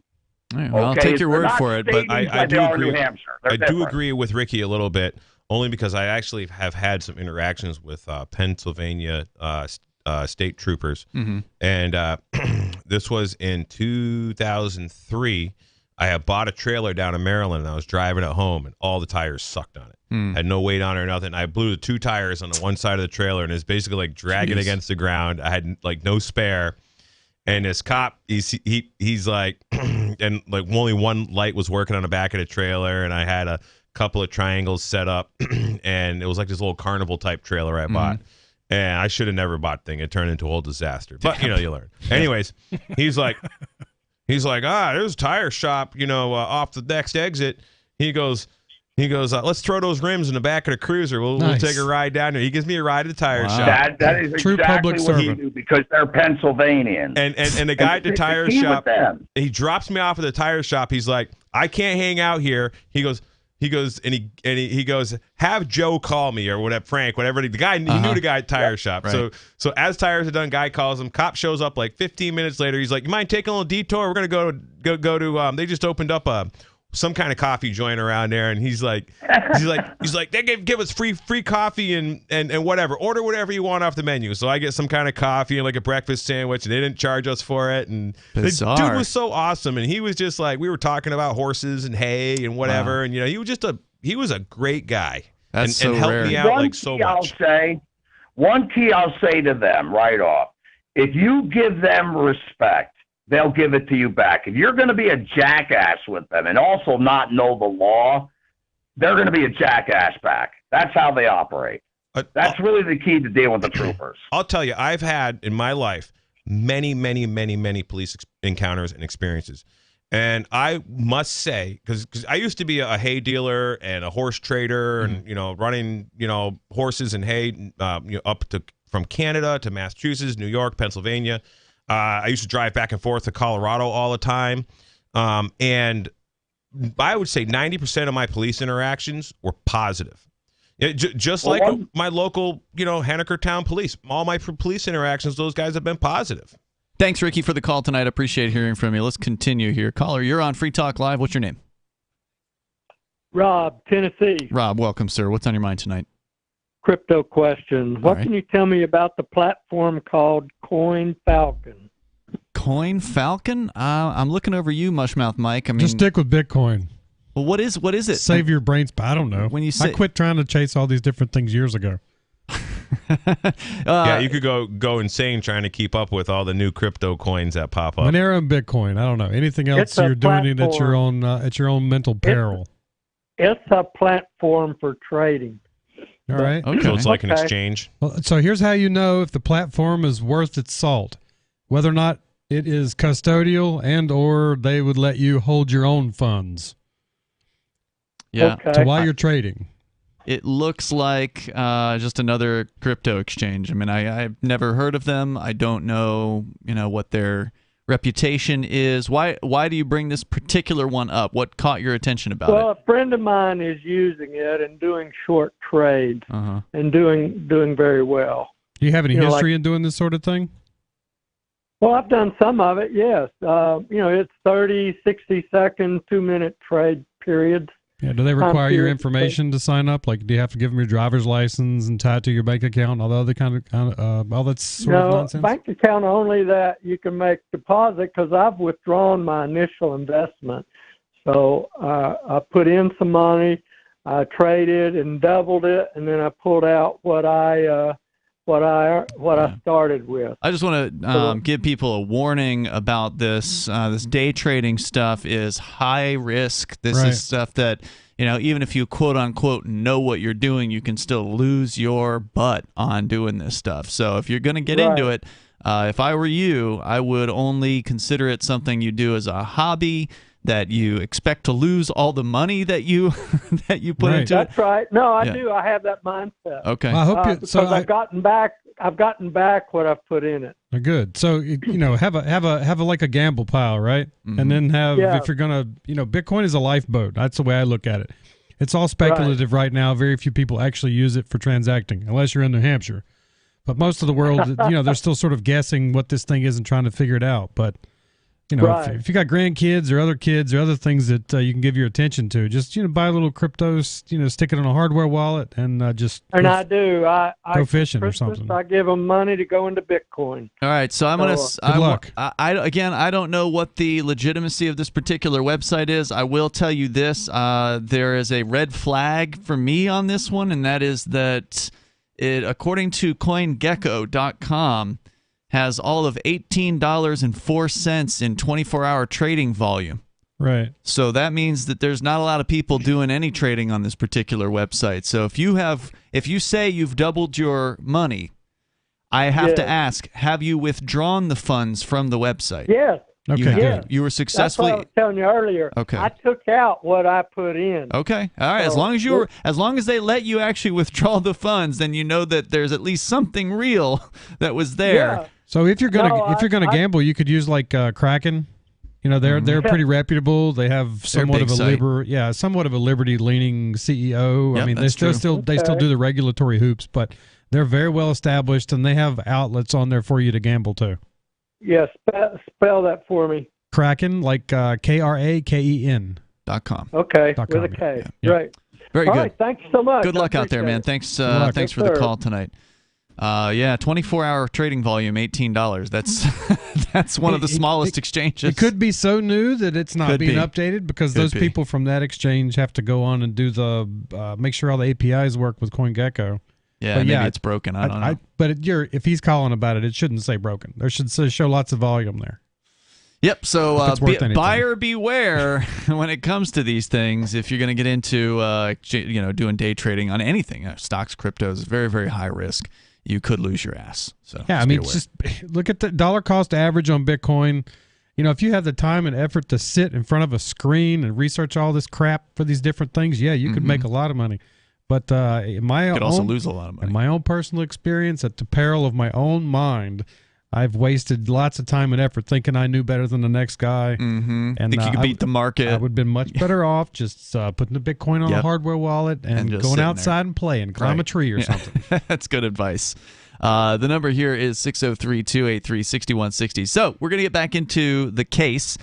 Jay, you and your wife, Shallon, were in court today at Concord District Court in New Hampshire. Packed courtroom, which they seemed to purposely move to the smallest courtroom in the building. But I think you would have filled the seats if we'd been in the larger courtroom, but they didn't allow that. And so they started this case, which was a child endangerment charge. I believe one count. Yep. I heard a rumor they'd added some charges, but apparently that wasn't the case. No. So one count of so-called child endangerment and a potential of up to a year in jail on this one particular count because it was charged as what they call a Class A misdemeanor, which is unusual because normally, at least with the activists like Footloose was there, a guy that we've seen in this particular courthouse many times do various different trials. He's really entertaining. If you haven't seen his work, go to freekeen.com and just search for Footloose. You'll find all kinds of wild videos of him in court. But, whenever they come at him with some trumped-up charge, they always charge it as a Class B. And the reason they do that is because it cuts you out of that deal you were talking about earlier, where on the Class A, you get the option to do a redo. You get the option to do what they call de novo trial, where you go in front of a bench trial, you go in front of a judge. If the judge finds you guilty, you can say, I'm appealing, de novo, we're trying this over, and then they go to a jury on that. But you don't get a jury on a Class B charge. You also aren't facing up to a year in jail on a Class B. You're just facing a fine in that particular case. So that's a way for them to cut out the jury option completely And so your peers, quote unquote, don't get a chance to hear any cases at Class B. So that's why I was surprised that they came at her full on with a Class A charge on this, because she does have the chance, if she's found guilty, to appeal this. Anyway, they called up their first witness, a woman named Donna Barnett, and she, interestingly enough, turned out is a government bureaucrat. This is the woman who called the police when she claims that she and her husband pulled up in the TJ Maxx parking lot next to your wife's car that was apparently running at the time, and they say that they noticed that the car was running. They looked inside and they saw your 2-year-old, I believe, daughter that was in the car at the time, ostensibly in her car seat in the back, and they said they were worried because her husband got called up after her, Mark Barnett. She says she was worried, and they sat there and they waited for 30 to 35 minutes to see if Shallon would come back out. They claim she didn't, so they called the police. I got 2 kids. If I come up and your kid looks like I'm going to tell you, I don't care who you are. If I come up to your car and it looks like there's some child in there and it's being distressed, I'm not waiting for the cops to show up. I'm going to bust your window and I'm going to get the kid out. So obviously there wasn't, it's BS. It wasn't distressed, and she didn't even testify it was distressed. I don't think. I think she's testified the child was asleep, if I recall correctly. Right. And that the child didn't wake up until the cop came and knocked on the window, which woke the child up and became distressed. Likely, yes, it was. That point. Yeah, apparently, right. In a pirate. In the police narrative, actually, the police officer that knocked on the window, Justin Galicho, he wasn't there to testify today. They didn't call him, no. But he was also the police officer who issued the warrant. I still don't. There's definitely some questions with this warrant thing. There's some fishy stuff going on. One thing that will be really good if we have to go to a second trial is I get to ask for very specific and detailed discovery well in advance. And we're going to have hearings on this discovery because these guys are going to provide me with call logs of phone calls of all the police departments. They're going to provide me with every transmission. That sounds expensive. Yeah. So, my discovery list is going to be like a 4-page list of discovery, and we're going to go to battle on it. Not to mention your time. Like, you're pretty expensive too, right? What's your hourly rate? $50,000 an hour is what I told them my fee schedule. What are you up to? We're up to millions of dollars with these guys. These guys have took a lot of my time. They took my wife's time, and they took my child's time. What's my 3-year-old daughter's time worth? Not doing stuff with her mom and dad. Right. Like, I am, my biggest fan is my kids. I mean, they just love me more than anything. And, and they love all the activities we do, farming, feeding cows, feeding chickens, feeding pigs. I mean, I actually took a bunch of video the other day. We had the pig roast. So, last weekend, because it was delayed, we do an annual pig roast every spring. And at our pig roast gun church camp area, the day after it, me and my almost 2-year-old son were out there picking up trash. When we walk around, my kids are always picking up trash off the ground because that's what we do. You get a farm, there's always trash around, and they just throw it in trash. And he's just having a blast, just a bunch of water bottles like what is in front of Michael there. And I just crack in the lid a little bit, and my son Cash is picking them up, dumping them out, having a blast, and throwing them in the trash. Like, it's fun. We have fun all the time. That's how they get their dopamine hits. And that, like I say all the time, we have a very short time to make our children what they're going to be for the rest of their lives. You got 6 years to get that job done right. And these guys have taken the most valuable time in my kid's life for parental interaction, right. And I am not happy about it. We're going to continue here more on the case where it was the state versus the Noon family on a trumped-up charge of so-called child endangerment, which, according to the police officer who took the stand later, he didn't think the child was endangered. That's right. He testified to that. So there's more coming up here. We'll share it with you. 603-283-6160. It's Free Talk Live. When you're coping with bad news and the news media come calling, and they will, don't clam up. As notorious political figures find out the hard way, the cover-up can be worse than the crime. So get out in front of unfavorable news about your company, your group, or organization, or yourself. The sooner you confront a negative story, the sooner it will be over. Responding as quickly to negative stories as you do to positive ones enhances your credibility. Hiding embarrassing information or lying will do more damage than damage control. Never stonewall. Tell your side of the story, use specifics, and detail what corrective action has already been taken. Respond in kind. If the issue is emotional, don't sound like a cold, unemotional Mr. Spock. For more tips on critical communication skills for the way things are now, hit survivalspeech.com. I'm Holland Cook. From Feature Story News in San Francisco, I'm Ira Spitzer.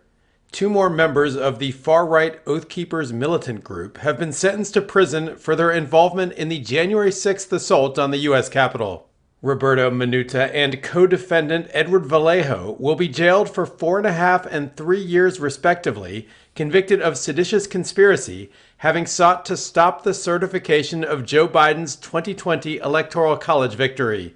From Washington, D.C., FSN's Benji Heyer reports. Jan 6, 2021 was a day that lives in infamy, an attempt to subvert American democracy by attacking the very heart of it.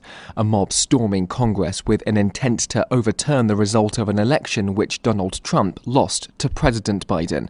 Now, justice. Directly across the road from where the crime took place, U.S. District Judge Amit Mehta dished out the punishment to these 2 men. 2 additional people in this trial will then be sentenced on Friday under the same charges. Some other members of Oath Keepers present during the deadly riot were also sentenced just last week, including founder Stuart Rhodes, who faces 18 years behind bars. Benji Heyer, Washington, D.C.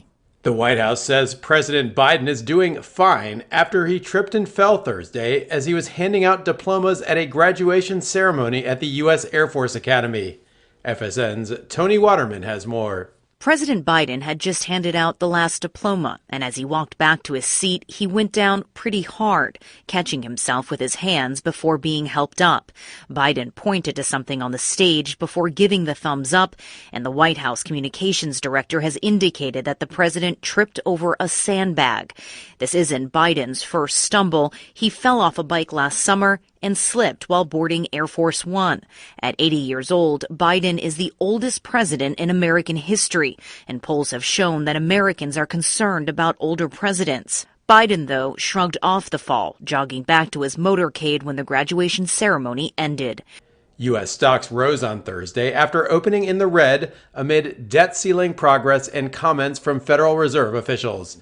FSN's Sally Patterson reports from New York. Data shows the number of Americans who applied for unemployment benefits at the end of May edged up to a one-month high of 232,000. Investors hope the figures will calm fears that the economy is sinking into recession, while also preventing the Federal Reserve from raising interest rates at its next meeting later this month. Recent comments from Fed officials further reassured the markets, with Philadelphia Fed President Patrick Harker saying, "I think we're close to where we need to be." In response, the Dow closed up 0.5%, the S&P 1%, and the Nasdaq closed up 1.3%. From Bureaus Worldwide, this. Yep, we still do email. Drop your email address in the entry box at freetalklive.com, and you'll be kept in the loop with Free Talk Live.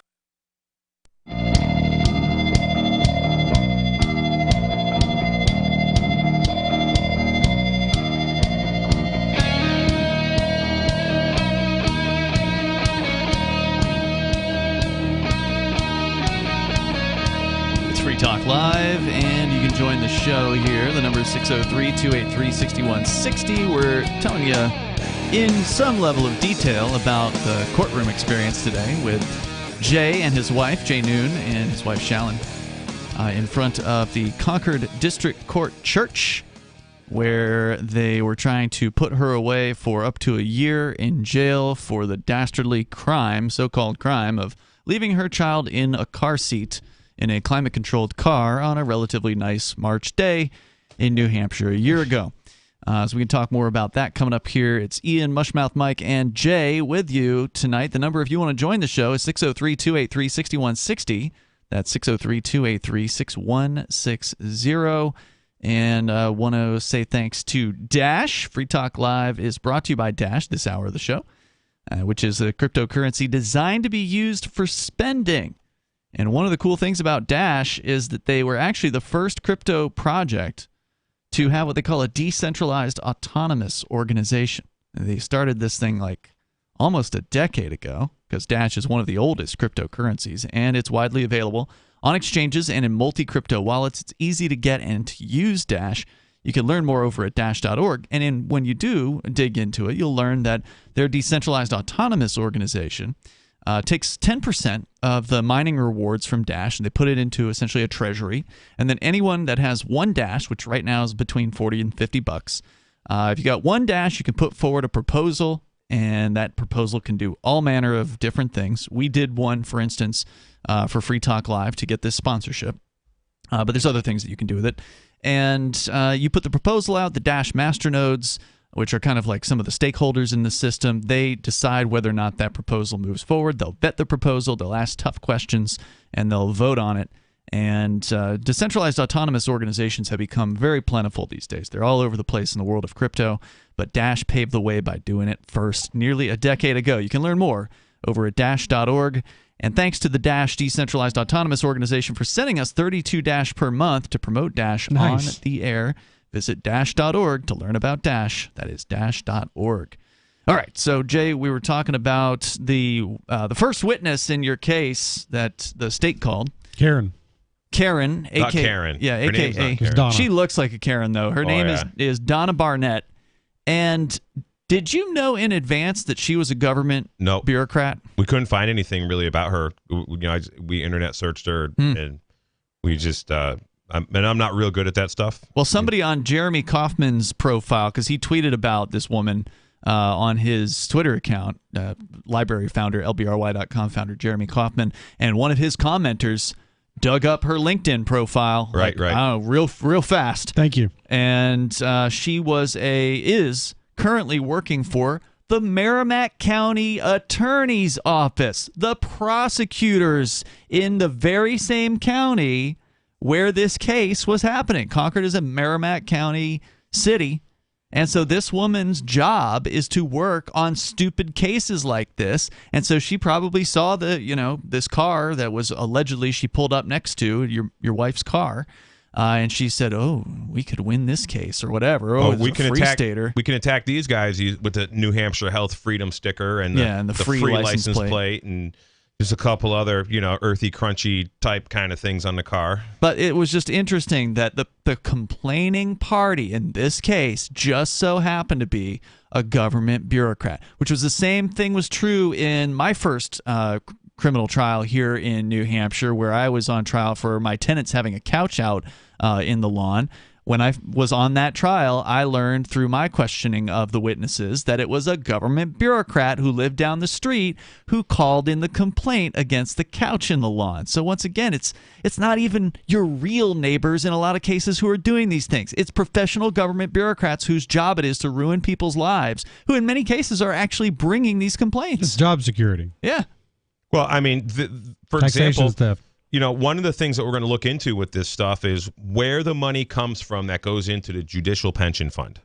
So one thing that we do know that happens with the judicial pension fund in almost every state in the country, and absolutely Texas, is that when child support is awarded by family court, whatever that child support award is, 2/3 of that award turns into money that comes from the federal government. It gets pulled out of the Social Security Administration fund and goes into the judicial pension fund. And this is an incentive in every state from what I understand. We haven't found this out in New Hampshire. I've talked to some people about it, and they're like, I'm going to look into that. That's another thing that's cool. There is so many people that are excited about this case and the fact that we're, pushing back against these guys and exposing them for their crime and their misconduct and their administrative abuse. I got a lot of people who are like, "Hey, I'm retired. I used to be a lawyer." One guy's like, we're going to dig this stuff up. We're going to work it. I got a handful of grassroots investigators who are like smart, intellectual people that moved to New Hampshire for the Free State Project, literally as retirees. And they're like, I got nothing better to do. This is what I want to do, is what like 2 guys actually told me today in a courtroom. That's good. They see that there's hope for this place. Yeah. Oh, yeah. They're very excited. Yeah, I got to agree. And it's great to have so many good people here. And it's only going to get better as more people start to make the move here to New Hampshire. We're seeing record numbers of people joining this movement. There's record numbers of people who are buying homes as part of the Free State Project, people who have joined the migration of libertarian, liberty activists that are coming here. That's the reason why the 3 of us are here. We wouldn't have known each other otherwise besides this particular project. And we're just getting this thing started. It's 2 decades in, but it's still just getting, off the ground, basically. Right, and we're building a culture here is what we're doing. At least that's my incentive. I know it's that's all of our incentive here is to build a culture of honorable, good people who want liberty in their lifetime, people who want to just be left alone, and people who are looking to just leave everyone else alone. Yep. And so that's radical. what we're working on. I think that's why New Hampshire works, because my experience of being here for over 10 years now, most of the natives that I run into, they already have those. Yep. They already have that ideology. Unless they're hardworking, unless they're an irresponsible parasite, a like Donna employee. Barnett. Oh, by the way, there was somebody who heckled her on the way out of the courtroom today. I didn't hear it, but apparently Bonnie heard somebody say to Donna as she was getting off the stand and walking out of the court something like, "You should move out of New Hampshire, you parasite," or something to that effect. It was definitely not the right place for her. Yeah, and the judge had to step in. Apparently, he heard it or something, and he said, "No more talking to the the witnesses. That could be witness tampering." Blah, blah, blah. I did hear the judge comment on that, but I didn't hear what was going on in the background. So this lady claimed that when she got to the TJ Maxx, that she had parked next to your wife's car, that it was running. She saw the 2-year-old in the back and noted that the 2-year-old was asleep, didn't seem to be too disturbed or anything like that. But she said she was concerned. She was worried about this 2-year-old in the back of the car, even though it wasn't a particularly hot day. It was warm for March, which meant, according to the cop who testified, upper 60s. So pretty nice day out. But she was still worried, so she waited, she says, 30 to 35 minutes before calling the police. She also testified that there was 2 other women who were present or in the immediate vicinity who she said had already called the police when they had gotten there, if I recall correctly. And then one of those women got called later on, and she gave kind of the opposite testimony. So the testimony was all jumbled up from the so-called witnesses. Of course, their witnesses aren't particularly reliable as far as their memories are concerned. But I thought it was interesting that the Donna Barnett thought this other ladies had called, but when the lady she was referencing testified, she said she hadn't called the police, and they only called the police after they hooked up with Donna at some point. So there was all kinds of different statements about how long it took for the police to get there and how long they were there at the car. And I did find myself wondering, Jay, why you guys didn't testify about the car. You had a remote starter. I remember you mentioned this on the air, that you had a remote start in the car, and it was like a 15-minute timer or something like that. And that never came up in trial. So my wife did call the people who installed it, Boomers in Nashua, New Hampshire, and she asked them about it, and she got a response. They sent her an email, and we didn't have it was just something that we slipped our mind. We didn't have the. My wife is really pissed at the almost $300 worth of plants that we ordered to put in the garden, been sitting around for a week, not being put in the ground. Because you've been prepping for trial. Because we haven't had time to do it. And literally, working on a farm, you just can't walk away from chores. Like part of my daily activity is a minimum 4 to 6 hours of farm work that I, and 90% of it I do with my kids. So what did you learn about this thing? Because you had said before that it was a 15-minute timer on the remote start. And that's, I think, true of the one I've got. It's 10 or 15 minutes that it'll go for before it just automatically shuts off. And what you had said on the air was that was what she had used to keep the engine running while she'd gone in. So, she didn't restart the engine from inside the store, right? She just started it and walked away, went into the store, and came back. Right, and actually the store when she was in there, she walked, could basically from walk like 10 feet and look out the window from the service desk. Mm-hmm. So yeah, we did. We didn't introduce that because we didn't have it in an affidavit format, and probably what we would do is actually have the guy who installed it. We would have subpoena him as a witness if this goes forward to another thing, and have him come in and say, based on his expert, testimony as being the guy who installs these things every day for a living, what he programmed it to, and that. So yes. And was it 15 minutes or was it something else? I can't remember if it was 15 or 25. Okay. Off the top of my head, if I say something definite, I'm not sure what the right answer is, but it definitely wasn't longer than 25 minutes. That timer thing, and there's been several times where we've started the car in the wintertime because it's cold, and we don't get outside in time by the time we gather up the kids and get them dressed and change diapers, and the car's not running anymore. Right. And then you got to start it again, but the car is usually warmer.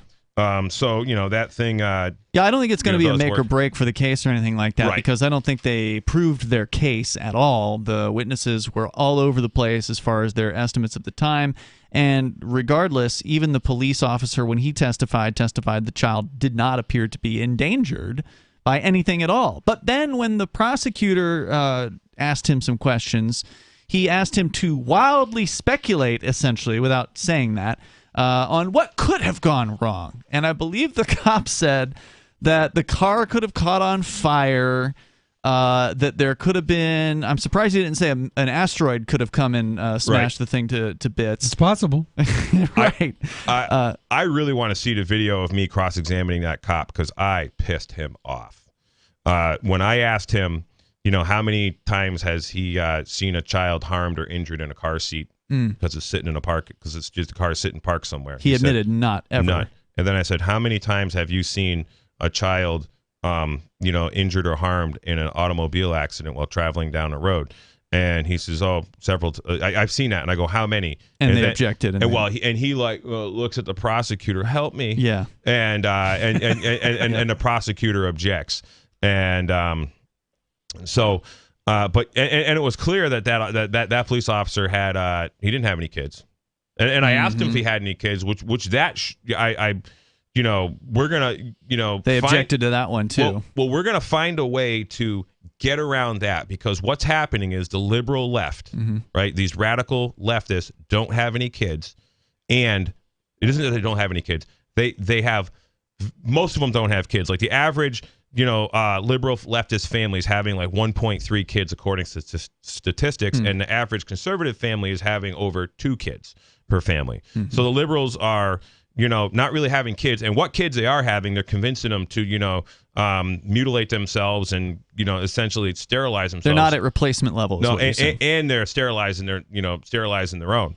But the thing is, that's very important, because like a police officer is like looking at a kid, with a pacifier in a car seat. He has no idea what's going on. He's like, oh, there was food wrappers and trash, seats in the car. I mean, you got 2 kids. Anybody who's got 2 toddlers that's riding around the car that has done this knows that the car is just pretty much destroyed every trip, because you're giving the kids snacks, and they're just they're kids. That's what they do, and they have a high metabolism. Their bodies are growing really fast. They got to eat multiple times a day, a lot. They're always hungry, and they make a mess. They're kids, and yeah. So that guy, I really want to see that video. And there was another mistake we made is we didn't subpoena all their witnesses. We should have done because they were going to call a certain number, but they didn't call them. So they had a witness list, and on their witness list, they have this officer Justin Gallico, because there were 2 cops on the scene, but only one got called today. Only one got called, and I was here looking for Justin Gallico's report, and and this guy basically says. In his report, the mother looks like she can take care of the kid. I could tell the air conditioning was on because I saw a little piece of plastic, blown in the front seat. when I saw Shallon, I was standing next to Shallon when she opened up the car door, and I could feel the cool breeze coming in. And I really want to get this guy on the stand, because I got to ask him who told him to file the warrant. In fact, that would be part of one of my discovery things. Who told you to file the warrant? One of the discovery things I would do if I had to do this over again is I would ask them if they had meetings, if they had like a master plan, if they have like an administrative workout session where they, brainstorm and work on these things. Who are those people? How did you communicate? I need all text messages. I need all backup servers. Yes, you want to find out if this came from on high. Somebody put these guys up to it. Right, because, I'm noticing because they didn't arrest her on the scene. Like, if they thought this child was endangered, then they would have put her in handcuffs and taken that kid to DCYF or whatever, and they would have had all the justification in the minds of a jury or whatever that they would have needed. Yeah, absolutely. But they didn't. Hey, Jay, you say you'd like to put this guy on the stand, but wouldn't you also be just as happy if they just said not guilty or dismissed or whatever? Sure. It's good. So, absolutely. But that's what I'm hoping for. Yeah. That's what I'm hoping for, too. But the thing is like, these guys can't be allowed to get away with this stuff.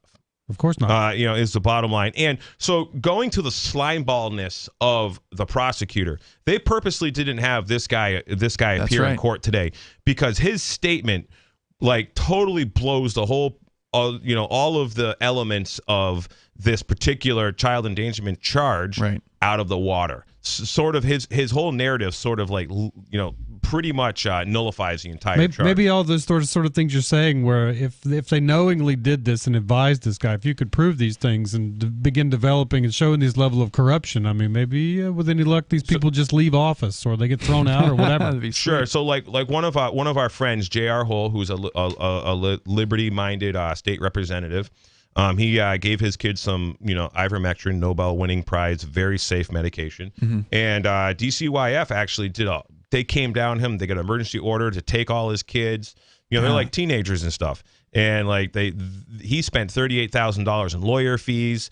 And so he had to ask for discovery 15 times, I believe, what it was to get all the discovery. And the stuff that he came up with in discovery was insane.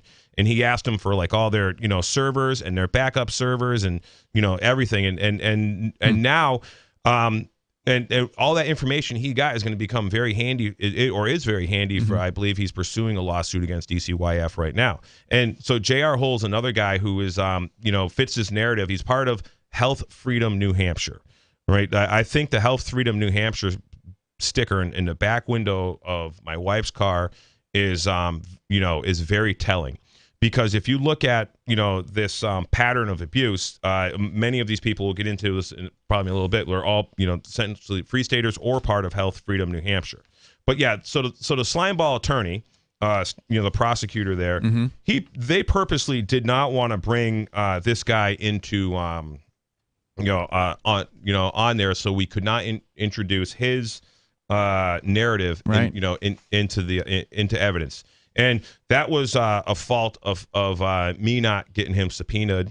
And this is why you should just subpoena all their witnesses. And so you can, say, oh, hey, I got to ask this guy here. And, because that was kind of one thing that we were looking really forward to prove this case. And, right. In our Get that site. guy up there. Right. So, so it's very clear that to us that these people calling themselves prosecutors, they're not looking in the best interest of justice. No, of course not. These guys all have their own agenda. They're looking for a conviction. That's job security. I would almost bet they're a bunch of woke radical leftists that are, into all this, government worshipping garbage. I bet you're right about that. Yeah. So I want to come back to this cop. Even though the prosecutor objected and his objection was sustained in regards to your question about do you have kids, right? You got around that. Interestingly, on I think it was cross-examination, because during redirect, the prosecutor had asked the cop about, well, what could happen? Right. What could happen to a child in a car? And I took notes on this one over at social.freetalklive.com. If you want to check all my notes from the trial, just follow me at FTL_Ian. The cop said the baby could choke on the pacifier, the car could catch fire, someone could break in and kidnap or steal the car in those cases. And so you asked him about the pacifier question. This was a really sharp way of getting around the objection to not being able to ask him if he's had kids, because if he's had kids, he would have known the answer to this question, right? Your question was what? My question was, are you aware that pacifiers are designed so children, and they're sized specifically for age, so children can't choke on them? And he said no. He said no, that's right. So, and by the way, the prosecutor tried to object to that question as well, but the judge overruled the objection in that case because the prosecutor had opened the door to allowing the cop to just wildly speculate on what could happen. So it was completely within the realm of recross-examination to ask a question about pacifiers. My understanding was, I don't even like this legal stuff, but you never ask a question that you don't know the answer to, like if you're an attorney or something like that, right? Yeah, that's correct. Or at least you don't think you know what they're going to say. Yep. So ridiculous reasons why, somebody I think in the crowd pointed out apparently that the TJ Maxx could also have caught fire while she was inside the store.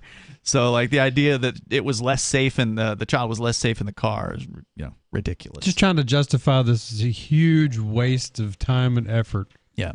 Oh, absolutely. And it is clear and apparent now that I see that, the Karen in this is, one of these. Oh, get back to what's that? What's the Karen's name again here? Donna. Government bureaucrat. Waited 35 minutes to call the police. Mm-hmm.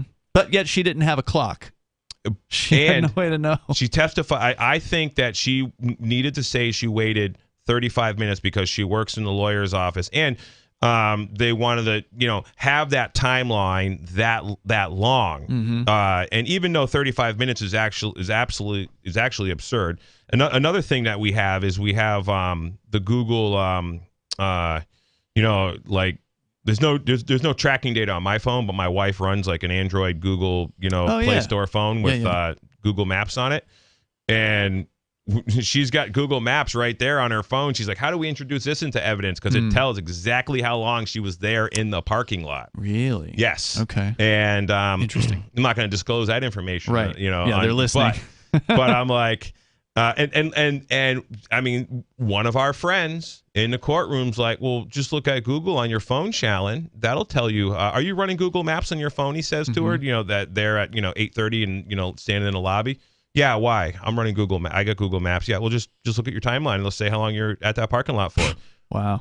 Well, what do you know? Mm-hmm. So now we got to figure out how to get that into evidence, which we're going to figure out how to do. There's going to be a way to verify that. There's going to be a way to get it into evidence if necessary. And other people can use that. And she can take the stand. Right. That is an option, and then she could testify about what she saw on her phone as far as how long she was there. I mean, it's absolutely something she could do.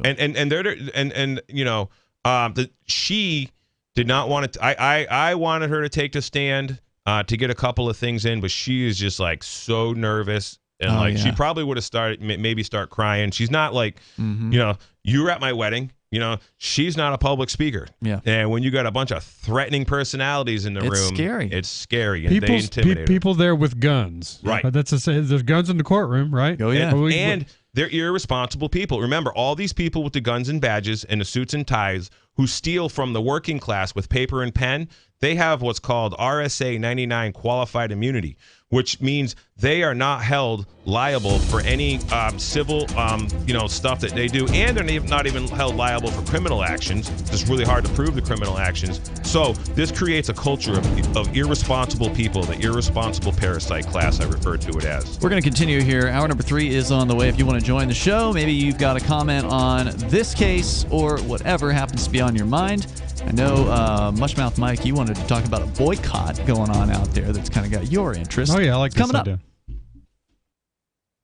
Free Talk Live. Having spent 8 years, 6 months, and 21 days of my life in the Florida State prison system, I'm going to say that the incidences of rape are much, much exaggerated in the media. I'm sure it happened. It makes for interesting television shows. Yeah. I mean, all the things that I've seen on Oz, I saw in prison, but I was there for 9 years. So, if I saw one incidence of violence where somebody got their ear bit off, okay, it didn't happen every episode. Well, I'm glad to hear that.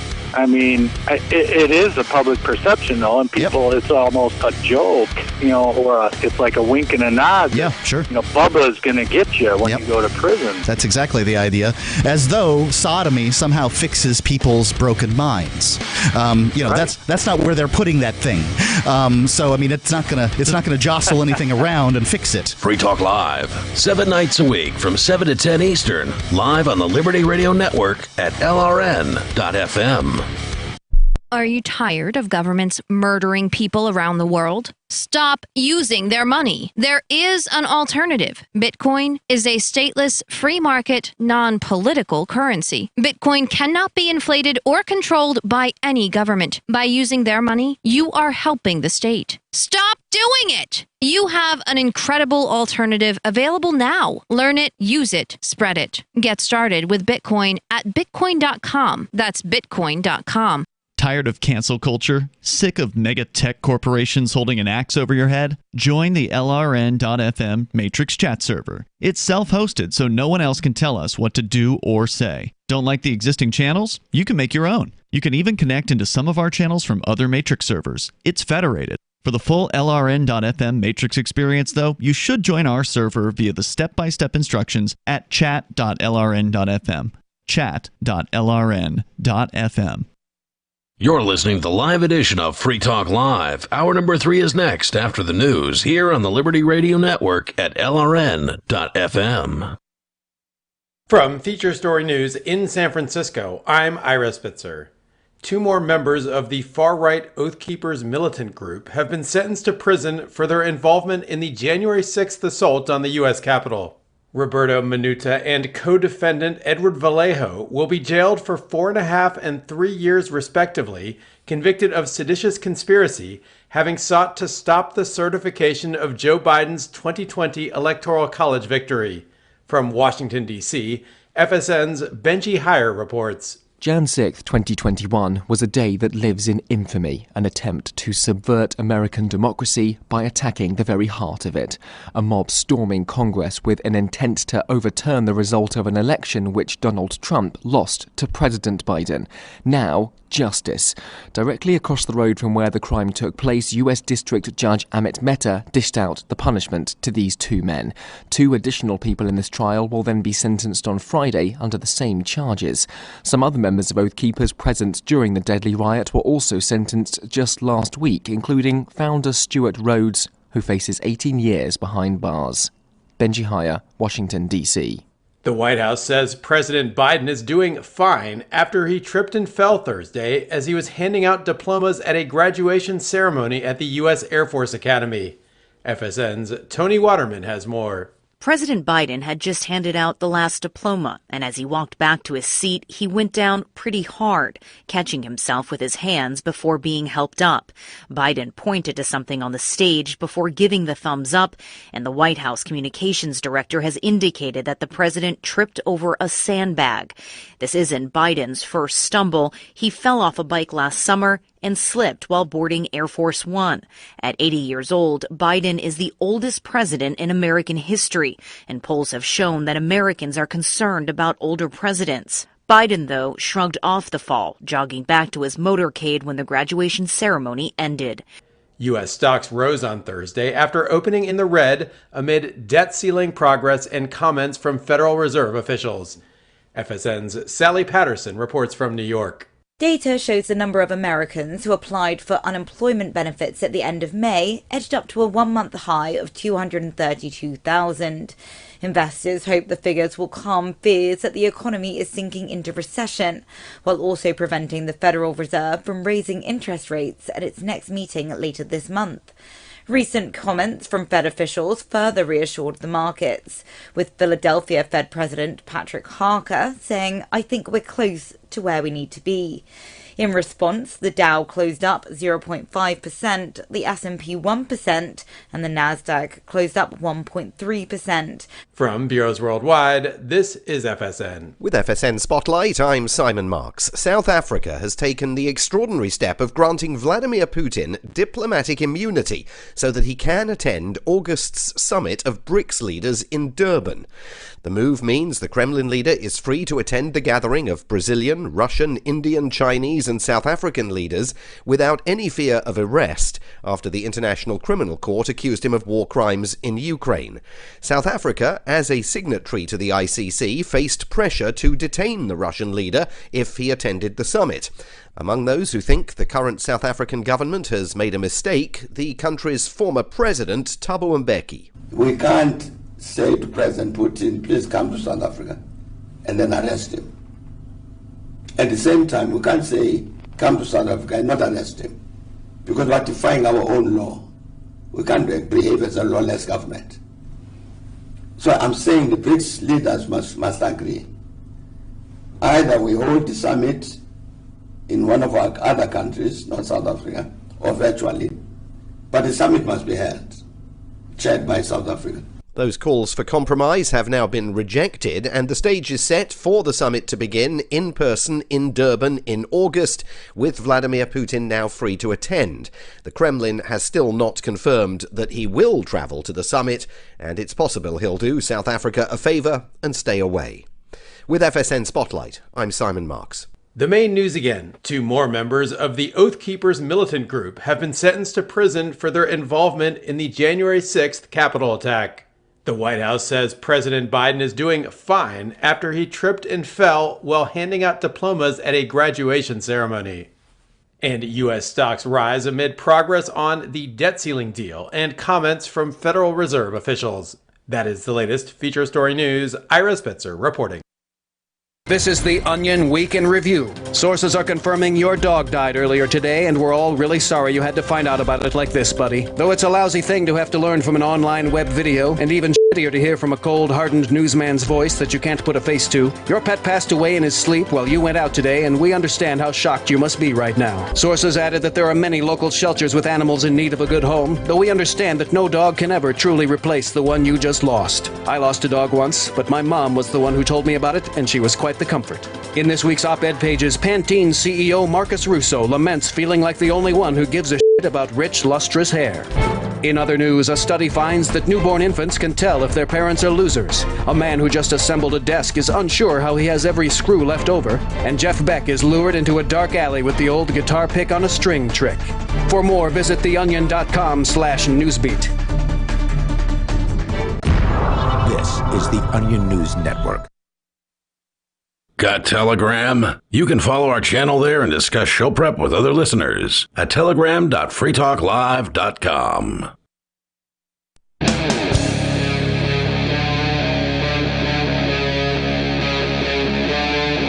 Free Talk Live.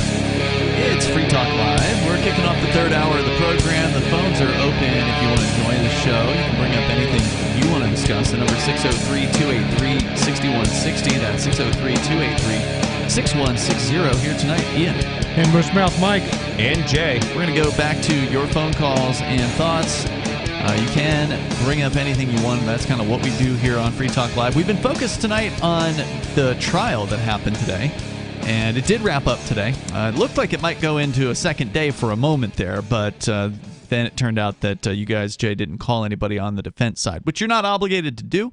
I don't think they proved their case at all against your wife, Shallon, for quote-unquote child endangerment. We did not get a ruling from the judge yet. He has taken the case under advisement, which is usually a good sign in my experience, simply because they don't want to give a not guilty in front of a crowd of people that's going to start cheering, and it's on video, and just kind of looks embarrassing when they do it that way. So they just quietly send you a not guilty in the mail. Yeah, you can't let people think that, hey, if they actually stand up for themselves, that they might get some things fixed. Yeah. So I've been studying some of this Mark Stevens stuff for a long time. Mark Stevens, the author of Adventures in Legal Land, great book. Government Indicted, or is that the same book? I haven't read that one yet, but I've heard it's very good. And anyways, he did a lot of schooling people really well. And one of the things that I did is impeach the witness, but I didn't get around to actually getting the witness testimony striked. But one thing I'd asked a couple things I'd asked the cop, and I used a visual, which was the dry erase board. And we brought our own dry erase boards, but they had a real nice one set up there in the courtroom. Oh, okay. And they were cool about letting me use it. And so the judge was so new, he didn't even know it was in there. Yeah. The judge, he's like, oh, I don't know what that is. And the bailiff It's is probably like, the first trial he's had. and the bailiff is like, oh, that's a cabinet or something like that. No, so, it's not. So I asked the I asked the police officer. I says, do you have any evidence of a violation of a legal right? And he says, no. And I said, do you have any? And so I thought you got an objection. Oh yeah, that one got an objection. I'm sorry. I'm standing to complain. I was thinking, but I didn't get into that one. And they objected. So I says, well, and I don't remember what on there. But I said, do you have any evidence of a loss or a harm? And he says no. So I write no loss or harm on the board. And then I put, do you have any evidence of a legal right and actual adversary? Do you have any evidence of a damage? And he said no. And then I also asked him, do you have any evidence that the New Hampshire Code, the RSA, applies to Shallon Spalding? And he's like, ask the question again. I don't understand. And then I said, do you have any evidence that the New Hampshire Revised Statutes Annotated, the RSA, which is New Hampshire Code, applies to Shallon Spalding? And he said no. Yeah, I was surprised there was no objection on that one. Yeah, me too. And he was looking at that prosecutor for an objection. I think the prosecutor was maybe wasn't paying attention.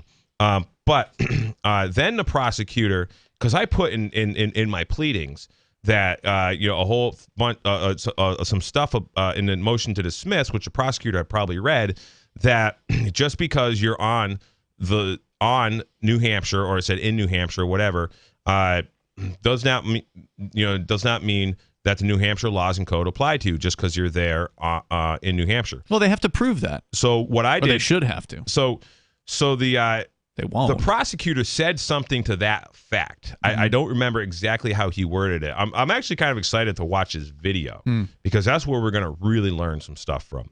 Or I'm going to learn some stuff from, and Shallon, and all of us in general watching this stuff. And that's the purpose, and that's the other thing too.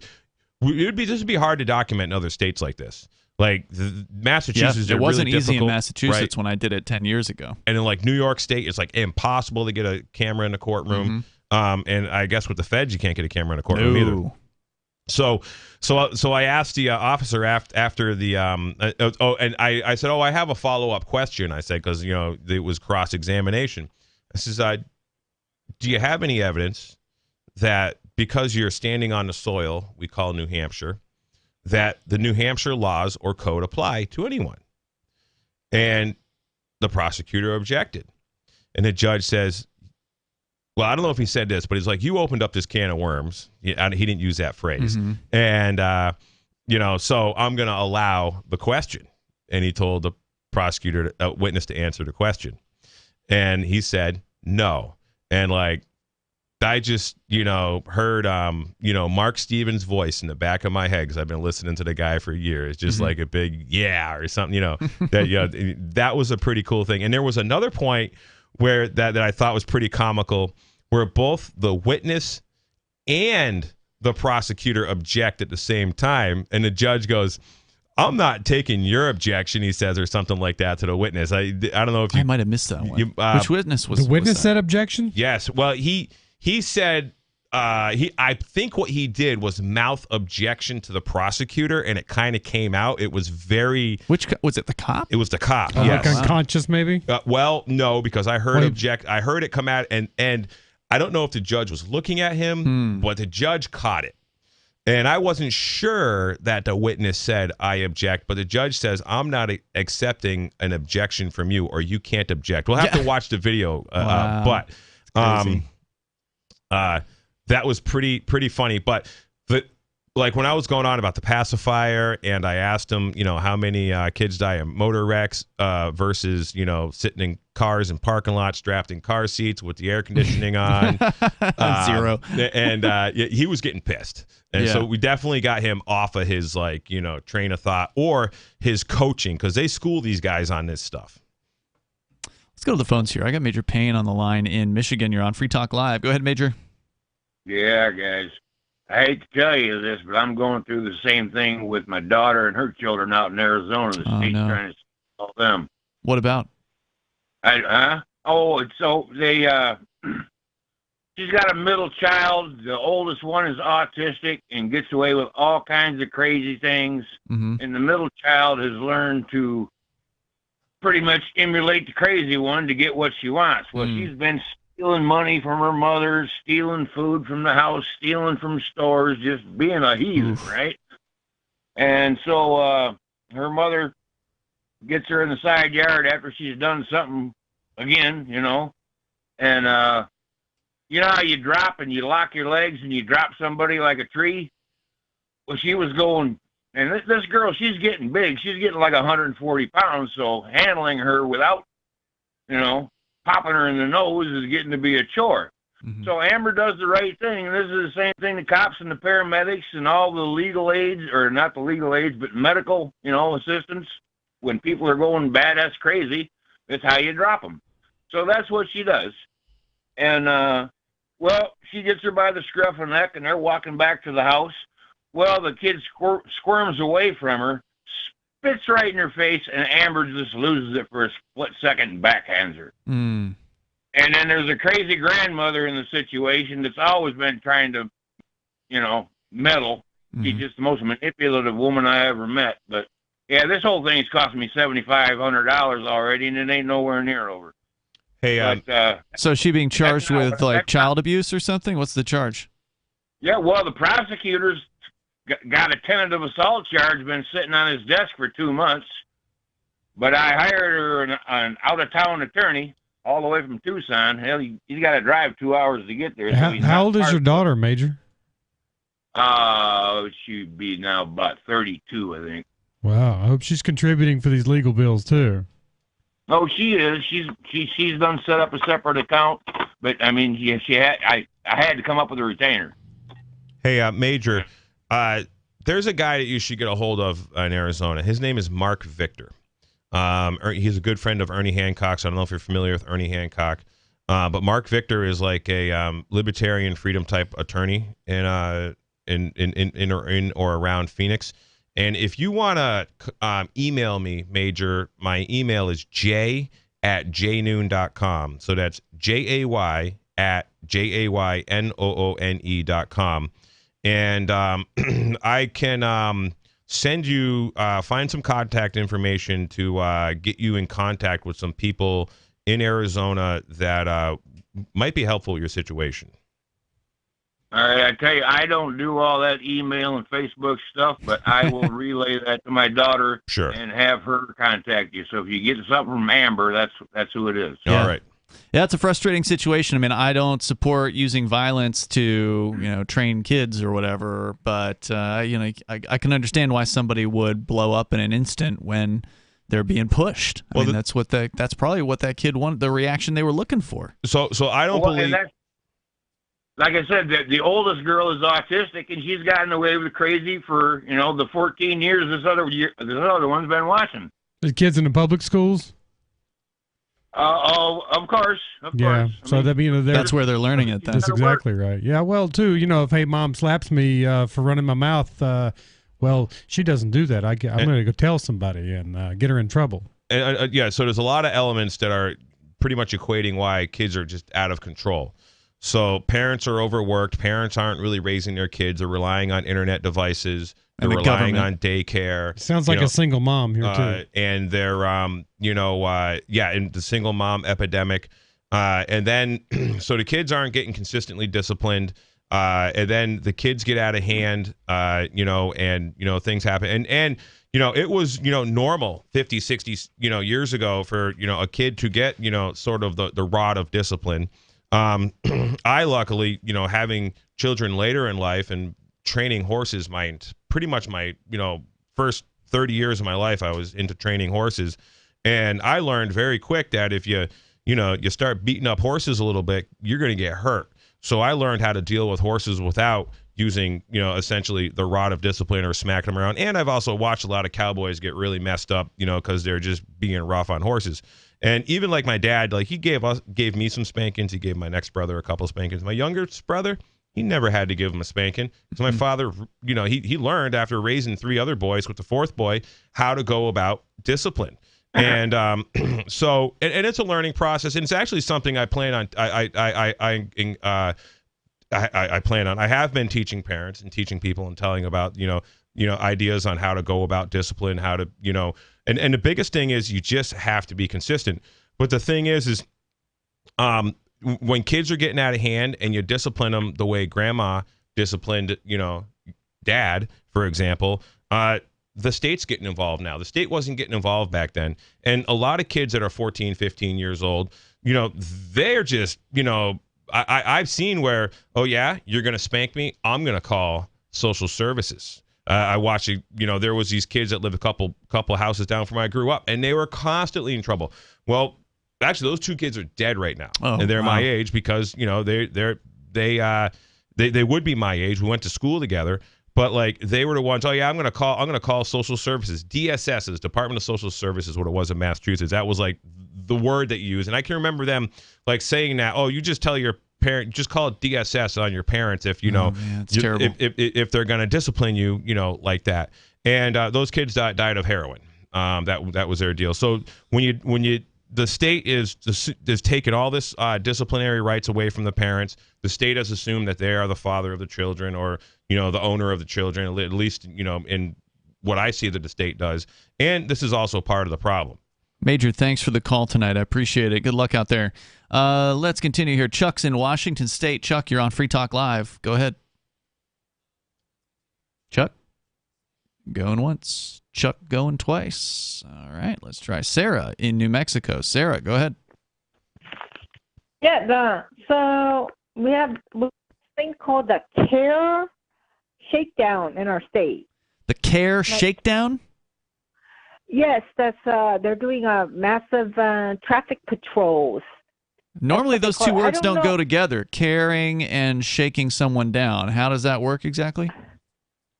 Well, it's abbreviation for crash something. It's each letter stands for something. I see. It's an acronym. Yeah, crash accident, rescue. Something like that, yeah. Yeah, that's probably it, yeah. So what are they doing? Is that what it is? I don't know. It's a good guess. Yeah, it's a good guess. So what exactly are they doing, Sarah? I think they're getting people for speeding. The officers getting them for speeding, and 100 of the tickets were for seatbelt things. And you think this is how you care for people? I think so. Yeah. By giving them tickets and threatening them?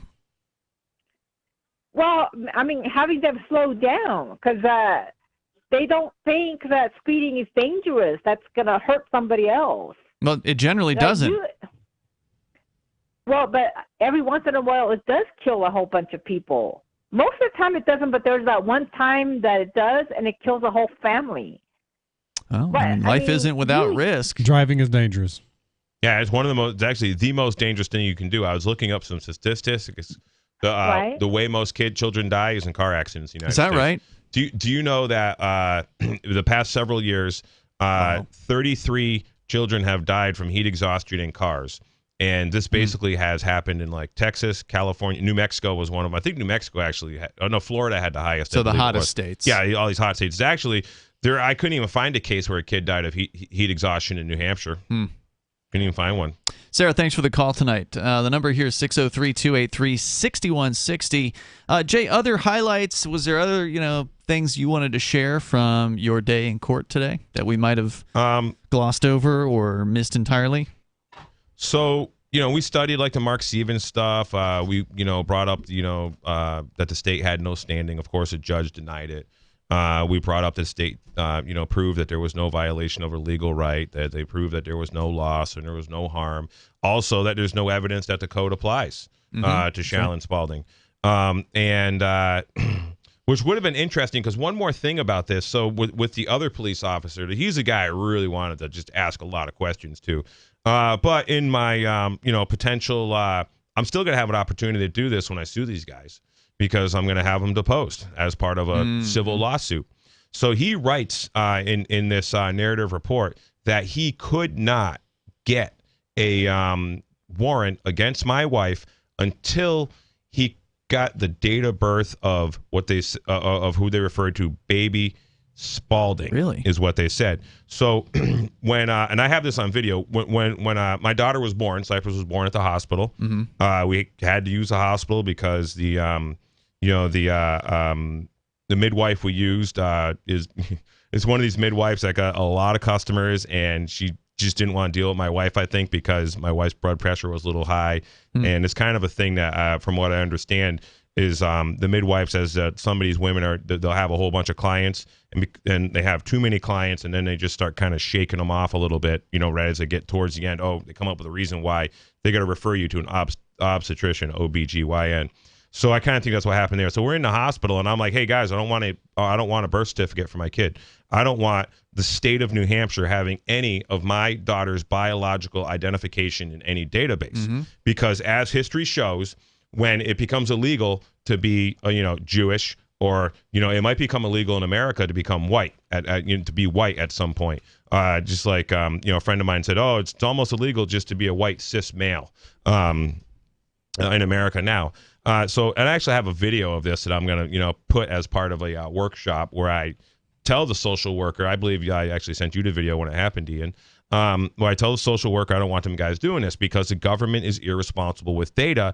And history shows that, like, for example, when the Nazis invaded Holland, they were looking, the country of Holland, they were looking for two things, Jews and people who had guns. Well, what did Holland have? They had a Bureau of Vital Statistics that had birth documents on people, and it identified their religious choice or ethnicity and color. So I don't want the state having any of that. And also the state is just irresponsible with data in general, and we know that. And I also believe that the state uses these birth certificates to do things like create money out of thin air and all kinds of other stuff that I haven't been able to confirm with any evidence.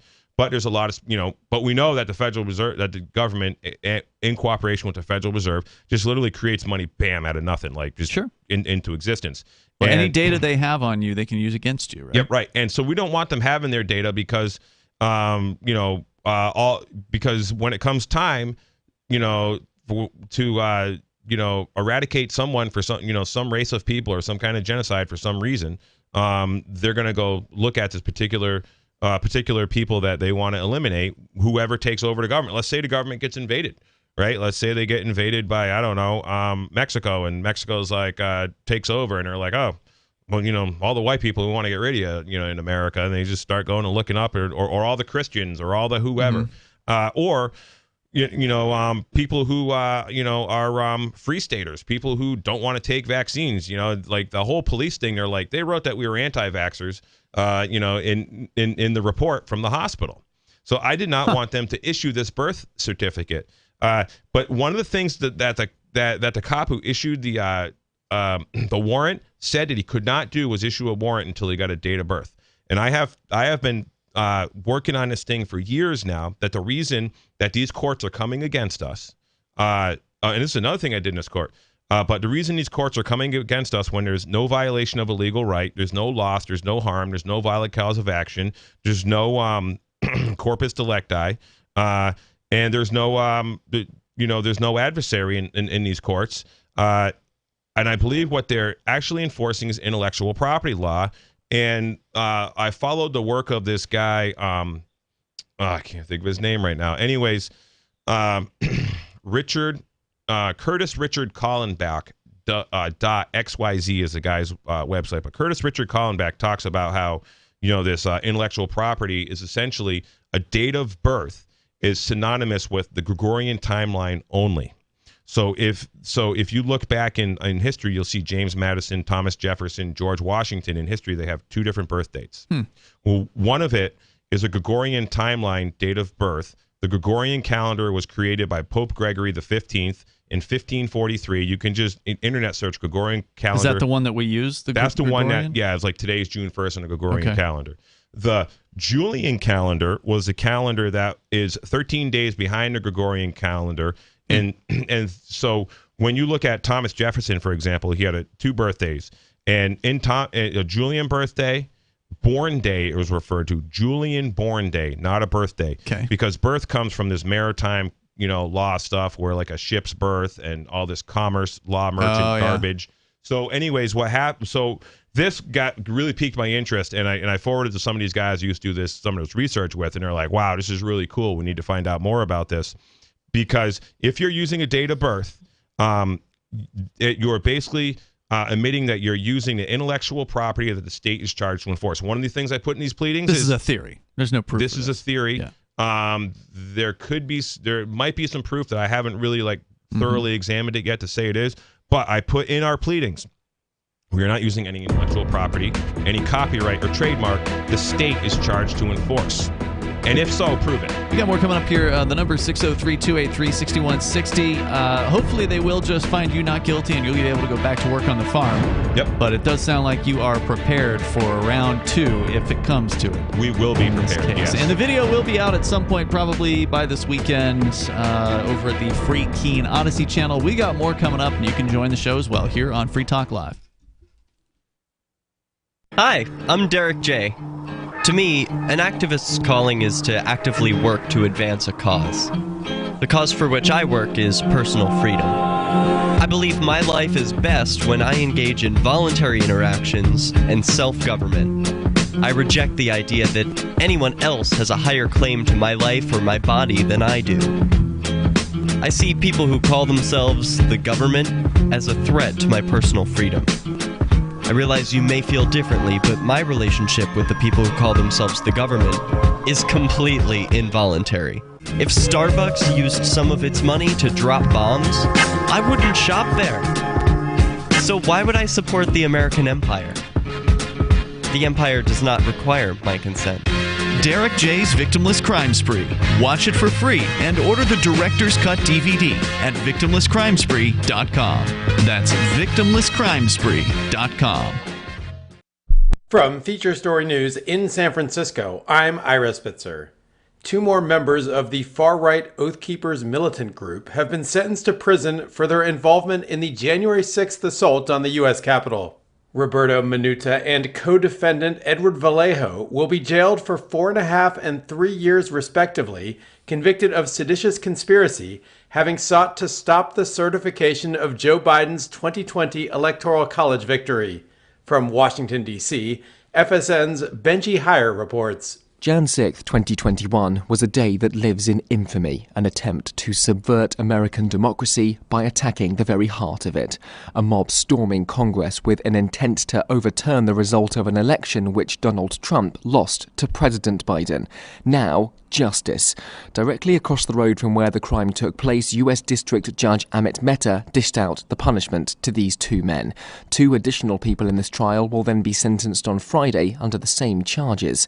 Some other members of Oath Keepers present during the deadly riot were also sentenced just last week, including founder Stuart Rhodes, who faces 18 years behind bars. Benji Heyer, Washington, D.C.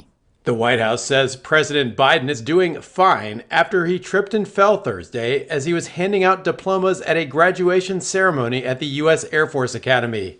FSN's Tony Waterman has more. President Biden had just handed out the last diploma, and as he walked back to his seat, he went down pretty hard, catching himself with his hands before being helped up.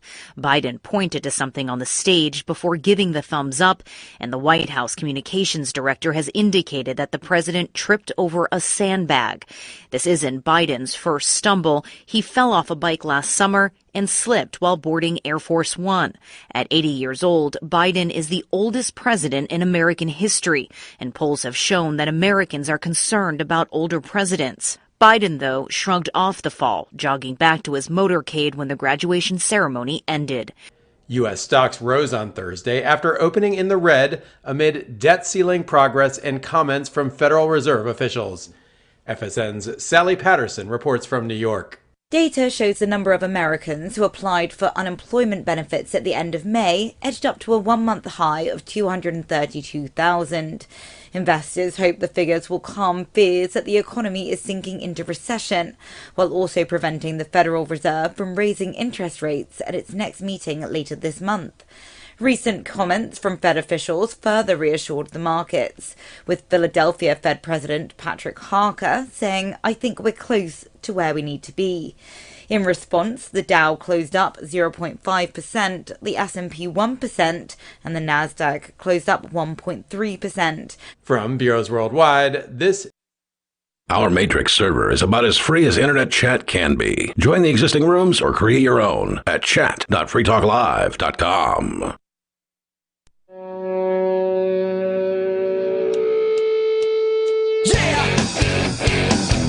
Yep, it is Free Talk Live, and we got time for you if you want to join the show. The number is 603-283-6160. That's 603-283-6160.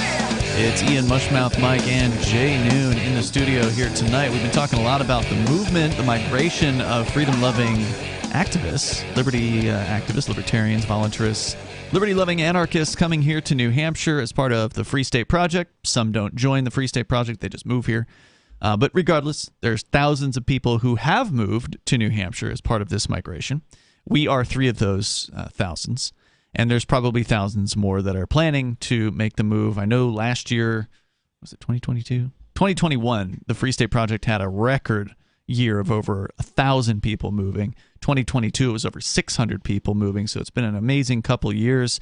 A lot of people are still in the process of getting here. And one of the things you got to figure out before you get to New Hampshire is where you're going to live. Well, hopefully the housing market's going to fall apart here locally, so there'll be some that may houses give some for opportunities, sale, yeah. and we'll get a bunch of these people who that's the biggest problem right now. It's tight right now. Yeah, the housing market is very tight. I was actually talking with Mark Warden about that today as we were walking into your hearing. I said, well, how's business? Because normally the answer is busy, and he said it's slow right now. And he says it's across the board. It's not just Porcupine Real Estate. The realtors are the competition in real estate right now. It's not selling the houses; it's finding the houses to sell. Yeah, and by the way, they can still help you. Obviously, there are still some houses for sale. There's still plenty of places you can probably pick up to rent.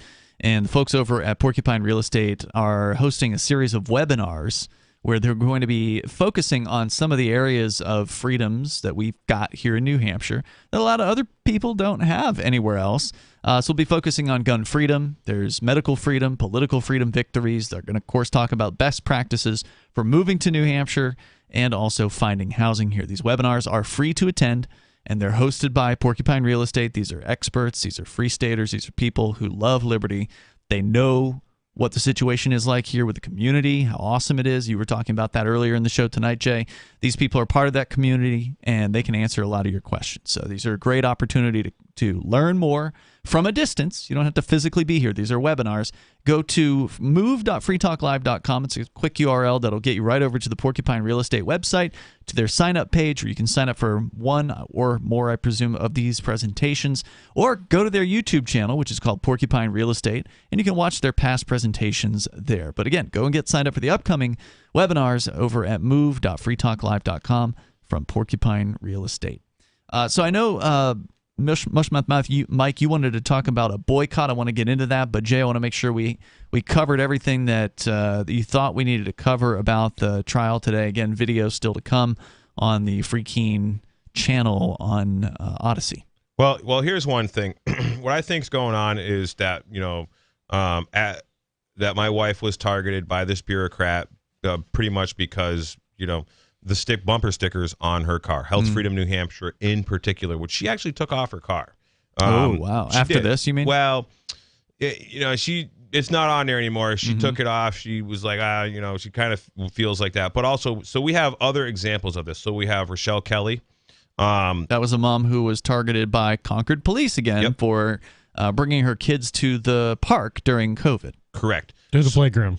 To the playground. Yes. So it was Rochelle Kelly, Pamela Jewell, and Tyler Workman that they brought their kids to the playground. They were all, well, at least Rochelle and Pamela. I'm pretty sure Tyler was charged too. They were all charged. And they weren't even told they were charged. They weren't even told there was warrants out for their arrest. I believe one of them, their neighbor was a cop and was like, hey, there's a warrant for your arrest. And the other one was, Rochelle was just traveling down the road and they arrest her. They impound her car. It was a whole S show. And I know that Rochelle and Pamela were found not guilty. These are members of the New Hampshire Health Freedom community. Pamela is a New Hampshire native. Rochelle moved here for basically birthright freedom. She's kind of an advocate of that. She moved here from Ohio, has recently moved back. She actually wasn't even a Free Stater, but they were, part of these red pill moms that I was talking about that were, going to these activist rallies and, and doing against the thing. Then you have J.R. Hull. J.R. Hull, freedom representative, gives his kids the ivermectin. So this same, J.R. Hull, I believe, was prosecuted in part by the with DCYF and possibly by this. I'll have to get Merrimack County Attorney General's office. Mm-hmm. And this was definitely a political hit job. And like the whole thing, studying J.R. Hull's case is like, these guys just went above and beyond, went like insane. I mean, they literally like they showed up with a whole bunch of cops to just like at their house to take their kids.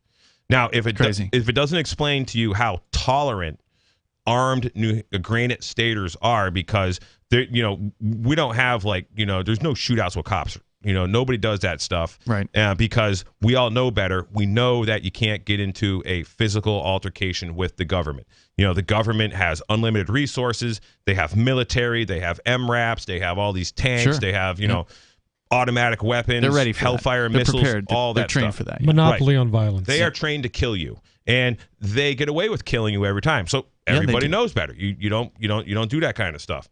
Also, the Concord chief of police years ago says we need a Bearcat because of these terrorists, right wing or whatever, Free Staters. Free Staters. They mentioned Free Staters. Yeah, and there's whole newspapers about that. There's an article on freedomsphoenix.com that I had wrote explaining this stuff, and I get into a bunch of these details, and I cite all kinds of links. First time the Keene police ever used their Bearcat for an actual operation against somebody was this house. Yeah, peaceful people.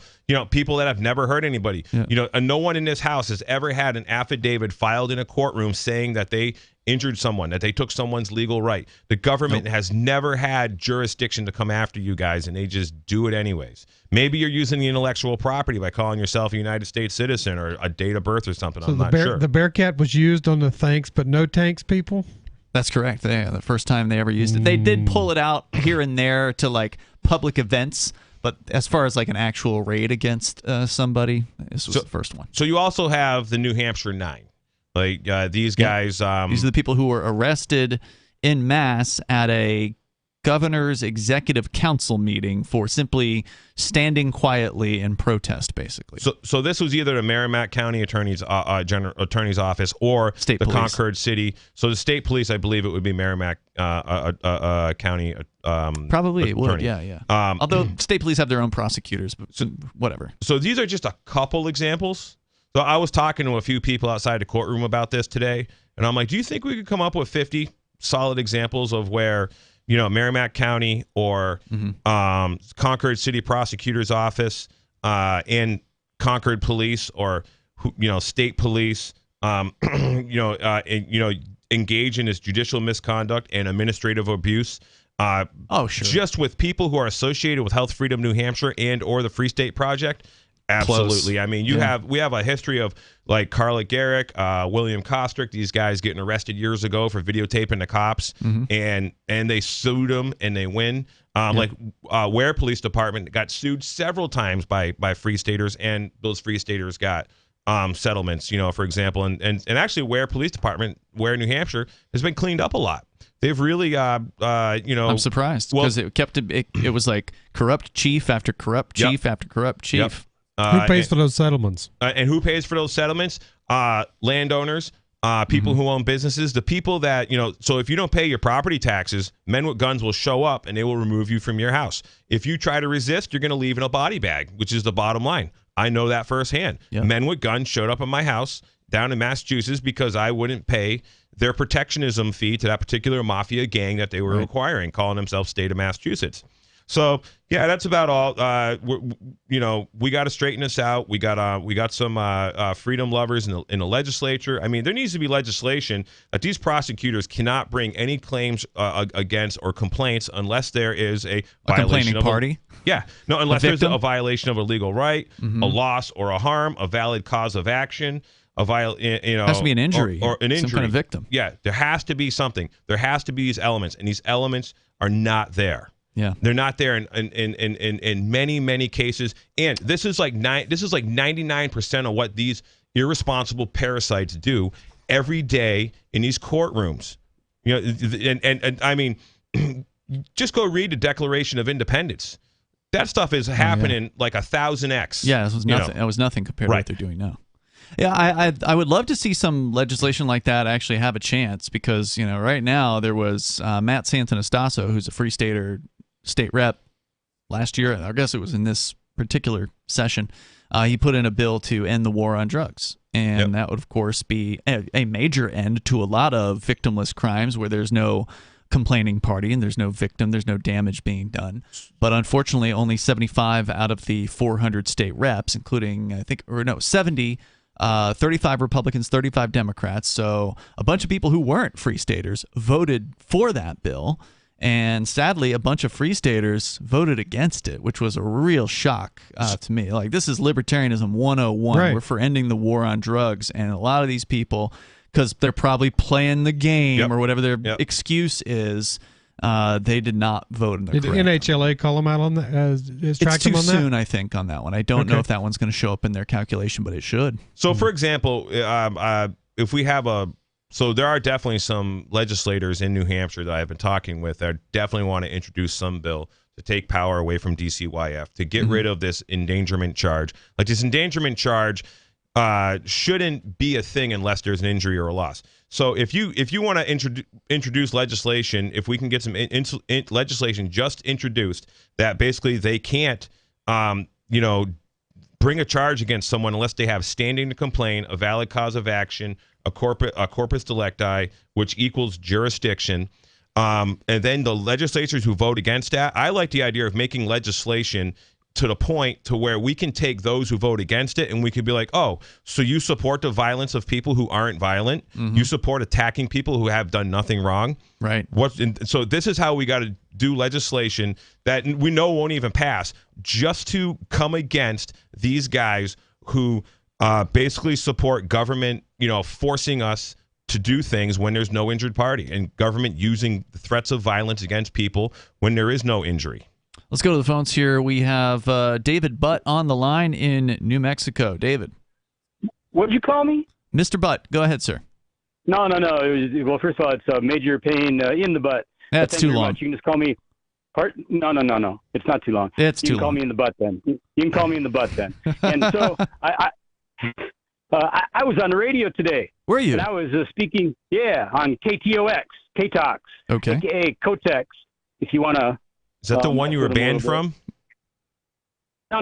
That's another myth. I ain't banned from no radio stations. We'll talk about that another time. Right. Anyway, in Arizona, KTOX radio, the one that Chuckles the Clown, who can't make a telephone work, just a few minutes ago from Longview, Washington, the one that he listens to when he listens to you. And I talked to a U.S. representative, coincidentally, from the state of Arizona, where Major Payne, the original Major Payne, was talking about with the CPS, or whatever they call it there. And and I cited the declaration, as Jay just did, to U.S. Rep Arizona Paul Gosar on the radio. You can hear it on Rumble, on KTOX's Rumble, if you want to. And he said, David is right. And then, and one thing that he said, here's a direct quote from Paul Gosar, U.S. Rep today. You can hear it on Rumble yourself. He said that the government is attacking and damaging the nuclear family. And he said that he cited, for one thing, Saul Alinsky, nice Jewish fellow, and who was a communist. And he not only cited communism, Paul Gosar did, representative, he cited communist and fascist actions by our U.S. government and other governments in our country, but the U.S. government, communist and fascist behavior, Saul Alinsky tactics, rules for radicals, whatever. He said the first thing that they do is attack the nuclear family. And that's the words of U.S. Rep Paul Gosar, and you can hear it for yourself on KTOX Rumble if you want to, the afternoon drive-by, or the afternoon jive-by. It doesn't really seem like a strategy with a future. I mean, we were talking about this earlier. I think, Jay, you were citing that people on the left are having less than 2 kids per family. That's less than replacement rate, so therefore they're going to essentially exterminate themselves. It's a strategy that works if you have a government that wants to completely control, right? Like if you break down the family. There's a next step to that plan. They destroy the families that are here, that have been here for a long time and have patterns of life that are, I won't waste your time describing what they are, but as America has been, and they're destroying those families. And then, as you see, import, and I don't want to get into the debate of what immigration should or shouldn't happen, but in this case, what they're doing is they're bringing people that haven't been living in this country into the country to become voters, to outvote those families that have been here that they're destroying. What's going on. Just to add to that, not only are they destroying the nuclear family, attacking the nuclear family, the terrorist organization that calls itself Black Lives Matter, which I believe has created tremendous terror in many people in many cities in this country, especially in 2020, is against the nuclear family. But the other thing that they're doing is they're subsidizing these fatherless families tremendously. So most of these single moms are on some sort of government welfare. subsidy and welfare. Right. And by getting the families on welfare, what we're seeing is another pattern is becoming is this is why all the drug encampments are showing up. So I can almost guarantee that most of these people that are hooked on drugs, living in a drug encampment somewhere, Tent City, Venice Beach, California, whatever, they got them in Manchester too. They're quite likely, statistics show, the result of a single parent that they have no father. They were raised by the mother. The mother was quite likely on welfare. And when the kids spend those formative years, their brain development years, being raised by, essentially mom who's just like hanging out on welfare and just, letting the internet raise the kid or whatever and sending them off to school because, mom's on welfare. And there's a lot of this, and I'm not against single moms. I'm not against people on welfare. But the little chicken learns from the big chicken, so they learn that that's a way of life. So the idea to stay on the system and keep on, essentially nursing off the teat of the state becomes generational, becomes their culture. And then what you end up with is drug encampments. Just like I've been saying, Health and Human Services is literally murdering people by giving them money to do fentanyl and heroin and whatever. Thank you, David, for the call tonight. I appreciate it. So let's change gears here. I know that Mushroom Mushmouth Mike. Mushmouth Mike. You wanted to say talk that because about I mumble sometimes. a boycott. So I have to, yeah. You wanted to talk about a boycott that was interesting to you. What's going on? Yeah. So what little bit I follow the news, I know the Bud Light thing has happened. Yeah, supposedly they're down big time. Yeah, it's lost a lot of money. In Target now, I guess they've lost their minds. I mean, I told my wife not to go there. I said, I don't care if the diapers cost double somewhere else. Don't support Target. And yeah, we've been sharp in there for a while, and I've noticed that I don't know, for years that their models and their pictures that they have just gone crazy. Really? Yeah, in terms of just the people that they would stereotypically put up there. There's have great big fat models and. Anyways, they're woke, it's quote odd. unquote woke, whatever you want to the call terminology is. The terminology gets so deep, but I guess these boycotts are working. Are they? Maybe if their money is going down, then I would think that they'll change their thing. But I kind of was hoping maybe we could do the same thing with the dollar. We could boycott the dollar, or this other blood money. Maybe we'd see some real change, like we have with like Bud Light or. Target needing to change things up because they find out that people don't want to buy their crap anymore. Looks like, the Target stock price is down somewhat year to date, down from as high as $181 to $131. So there's a bit of what about Anheuser-Busch?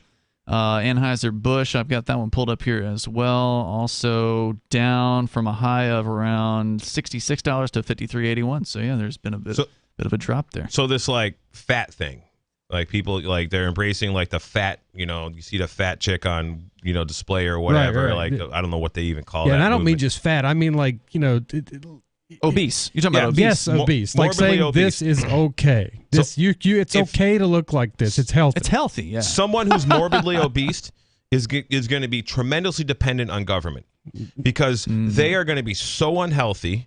they're going to get to the point to where they're going to be on disability. They can't work. They're going to be, walk. They're going to be signing up for the government health care because they're going to need all kinds of stuff. And these people are, the only way you get that way is literally by eating a whole bunch of junk food. I used to be fat. I was 300 pounds at one time. If you go internet search Jay Noon Pork Fest Soapbox Idol rant, the first thing that pulls up is a 285-pound me standing there on his stage. I have to check that out. What do you weigh now, if you don't mind? I'm like 218 today. Wow. Okay. But, intermittent fasting, people should look into intermittent fasting. It is like, not eating for 16 hours a day gives your body time to reset. And as humans, we need to do that. And I've met so many people that are like older, healthy people, like these old guys that I like buy hay from, they're like 75 years old and they're stacking hay. They're like, I just eat supper. It's the only thing I eat. I drink coffee and eat supper, drink water, and these guys are like, would destroy almost any, 20-year-old prosecutor soy boys. Yeah, like I'd love to see how much hay these guys could stack on a hot day in August. And this is like this old farmer I know, Cedric. He's just like he's doing it. And he's just a healthy old guy. But there's a lot, and you just when you only eat once a day and you do this fasting and you're only eating really nutritionally dense food, and like he's a guy that raises all his food, for example, and he's been living off all his food his whole life, and he's like mentally sharp, and actually he's not 75, he's 78, I believe. Wow. And there's a guy I buy cows from and do some business with. Good and example. It's just like and I know a lot of those guys, but you don't see any old fat people. No, you don't. And that's the thing too, is there's no 80-year-old fat people. Right. So Bill Gates and the rest of Jeffrey Epstein's friends don't want people living long. They don't want people living to collect Social Security. And if you're obese, probably not going to get there. Yeah, I saw this recently. There was a guy online. He's pretty entertaining. He's a Free Stater, actually. His name is Ron Rule on Twitter. And he posted an image from Victoria's Secret, the lingerie catalog from 18 years ago. And then he posted one from today. And, of course, 18 years ago, it was like all these major babes, right? Like foxy ladies, very little clothing. Sure. And then the new photo of Victoria's Secret, for real, was all these unattractive, several fatties, one trans-looking person, and they're wearing, like, T-shirts or something like that. They weren't even lingerie. It was so weird. It was totally a complete change to their brand. What's the guy's name that owns Victoria's Secret? He's one of I don't know. Is it Lex something? Lex West? Lex Luthor?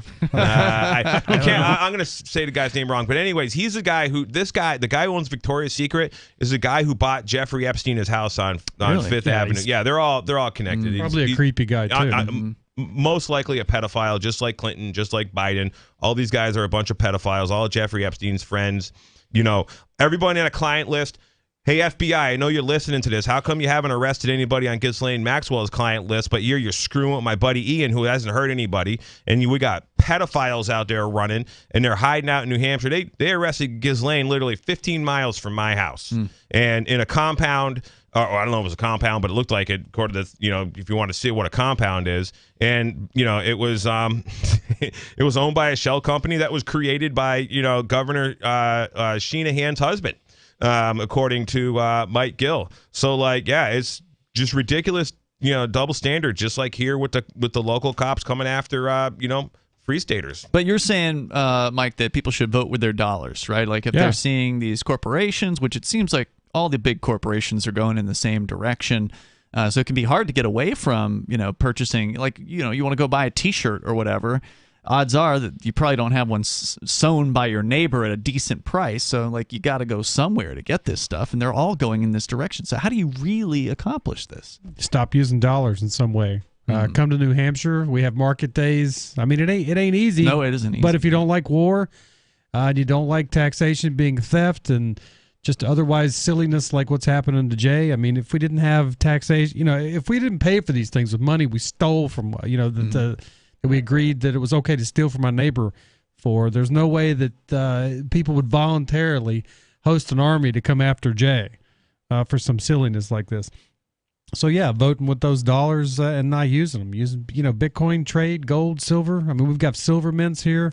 Yeah, that's true. All sorts of things, so you don't have to use their blood money. You got to have a community, though, to make that possible, and we do have that here in New Hampshire. So if you do love liberty, if you're a libertarian, a voluntarist, liberty-minded anarchist, then you really ought to check out the Free State Project. A couple weeks from now, they're going to have the Porcupine Freedom Festival and Fork Fest. Fork Fest kicks off on the 15th at Rogers Campground. Check out forkfest.party and porkfest.com. And some of the Free Talk Live hosts will look forward to seeing you there. We'll see you tomorrow. Free Talk Live is brought to you by Dash Digital Cash. Dash is the cryptocurrency designed to be used for spending. In addition to being one of the world's first cryptocurrencies, Dash was the first crypto project to have a decentralized autonomous organization that to this day continues to improve and promote Dash. Every month, 10% of the mining rewards go into a treasury. Anyone with one Dash to spend can put forward a proposal to the Dash masternodes to vote on. The masternodes vet the proposals and decide which ones move forward and are funded by the Treasury. In fact, that's exactly how we got this sponsorship. Nowadays, DAOs are plentiful, but Dash paved the way by doing it first, nearly a decade ago. Dash is one of the oldest cryptocurrencies and is widely available on exchanges and in multi-crypto wallets. It's easy to get and use Dash. Start by learning more at dash.org. Thanks to the Dash DAO for sending us 32 Dash per month to promote Dash on the air. Visit dash.org to learn about Dash.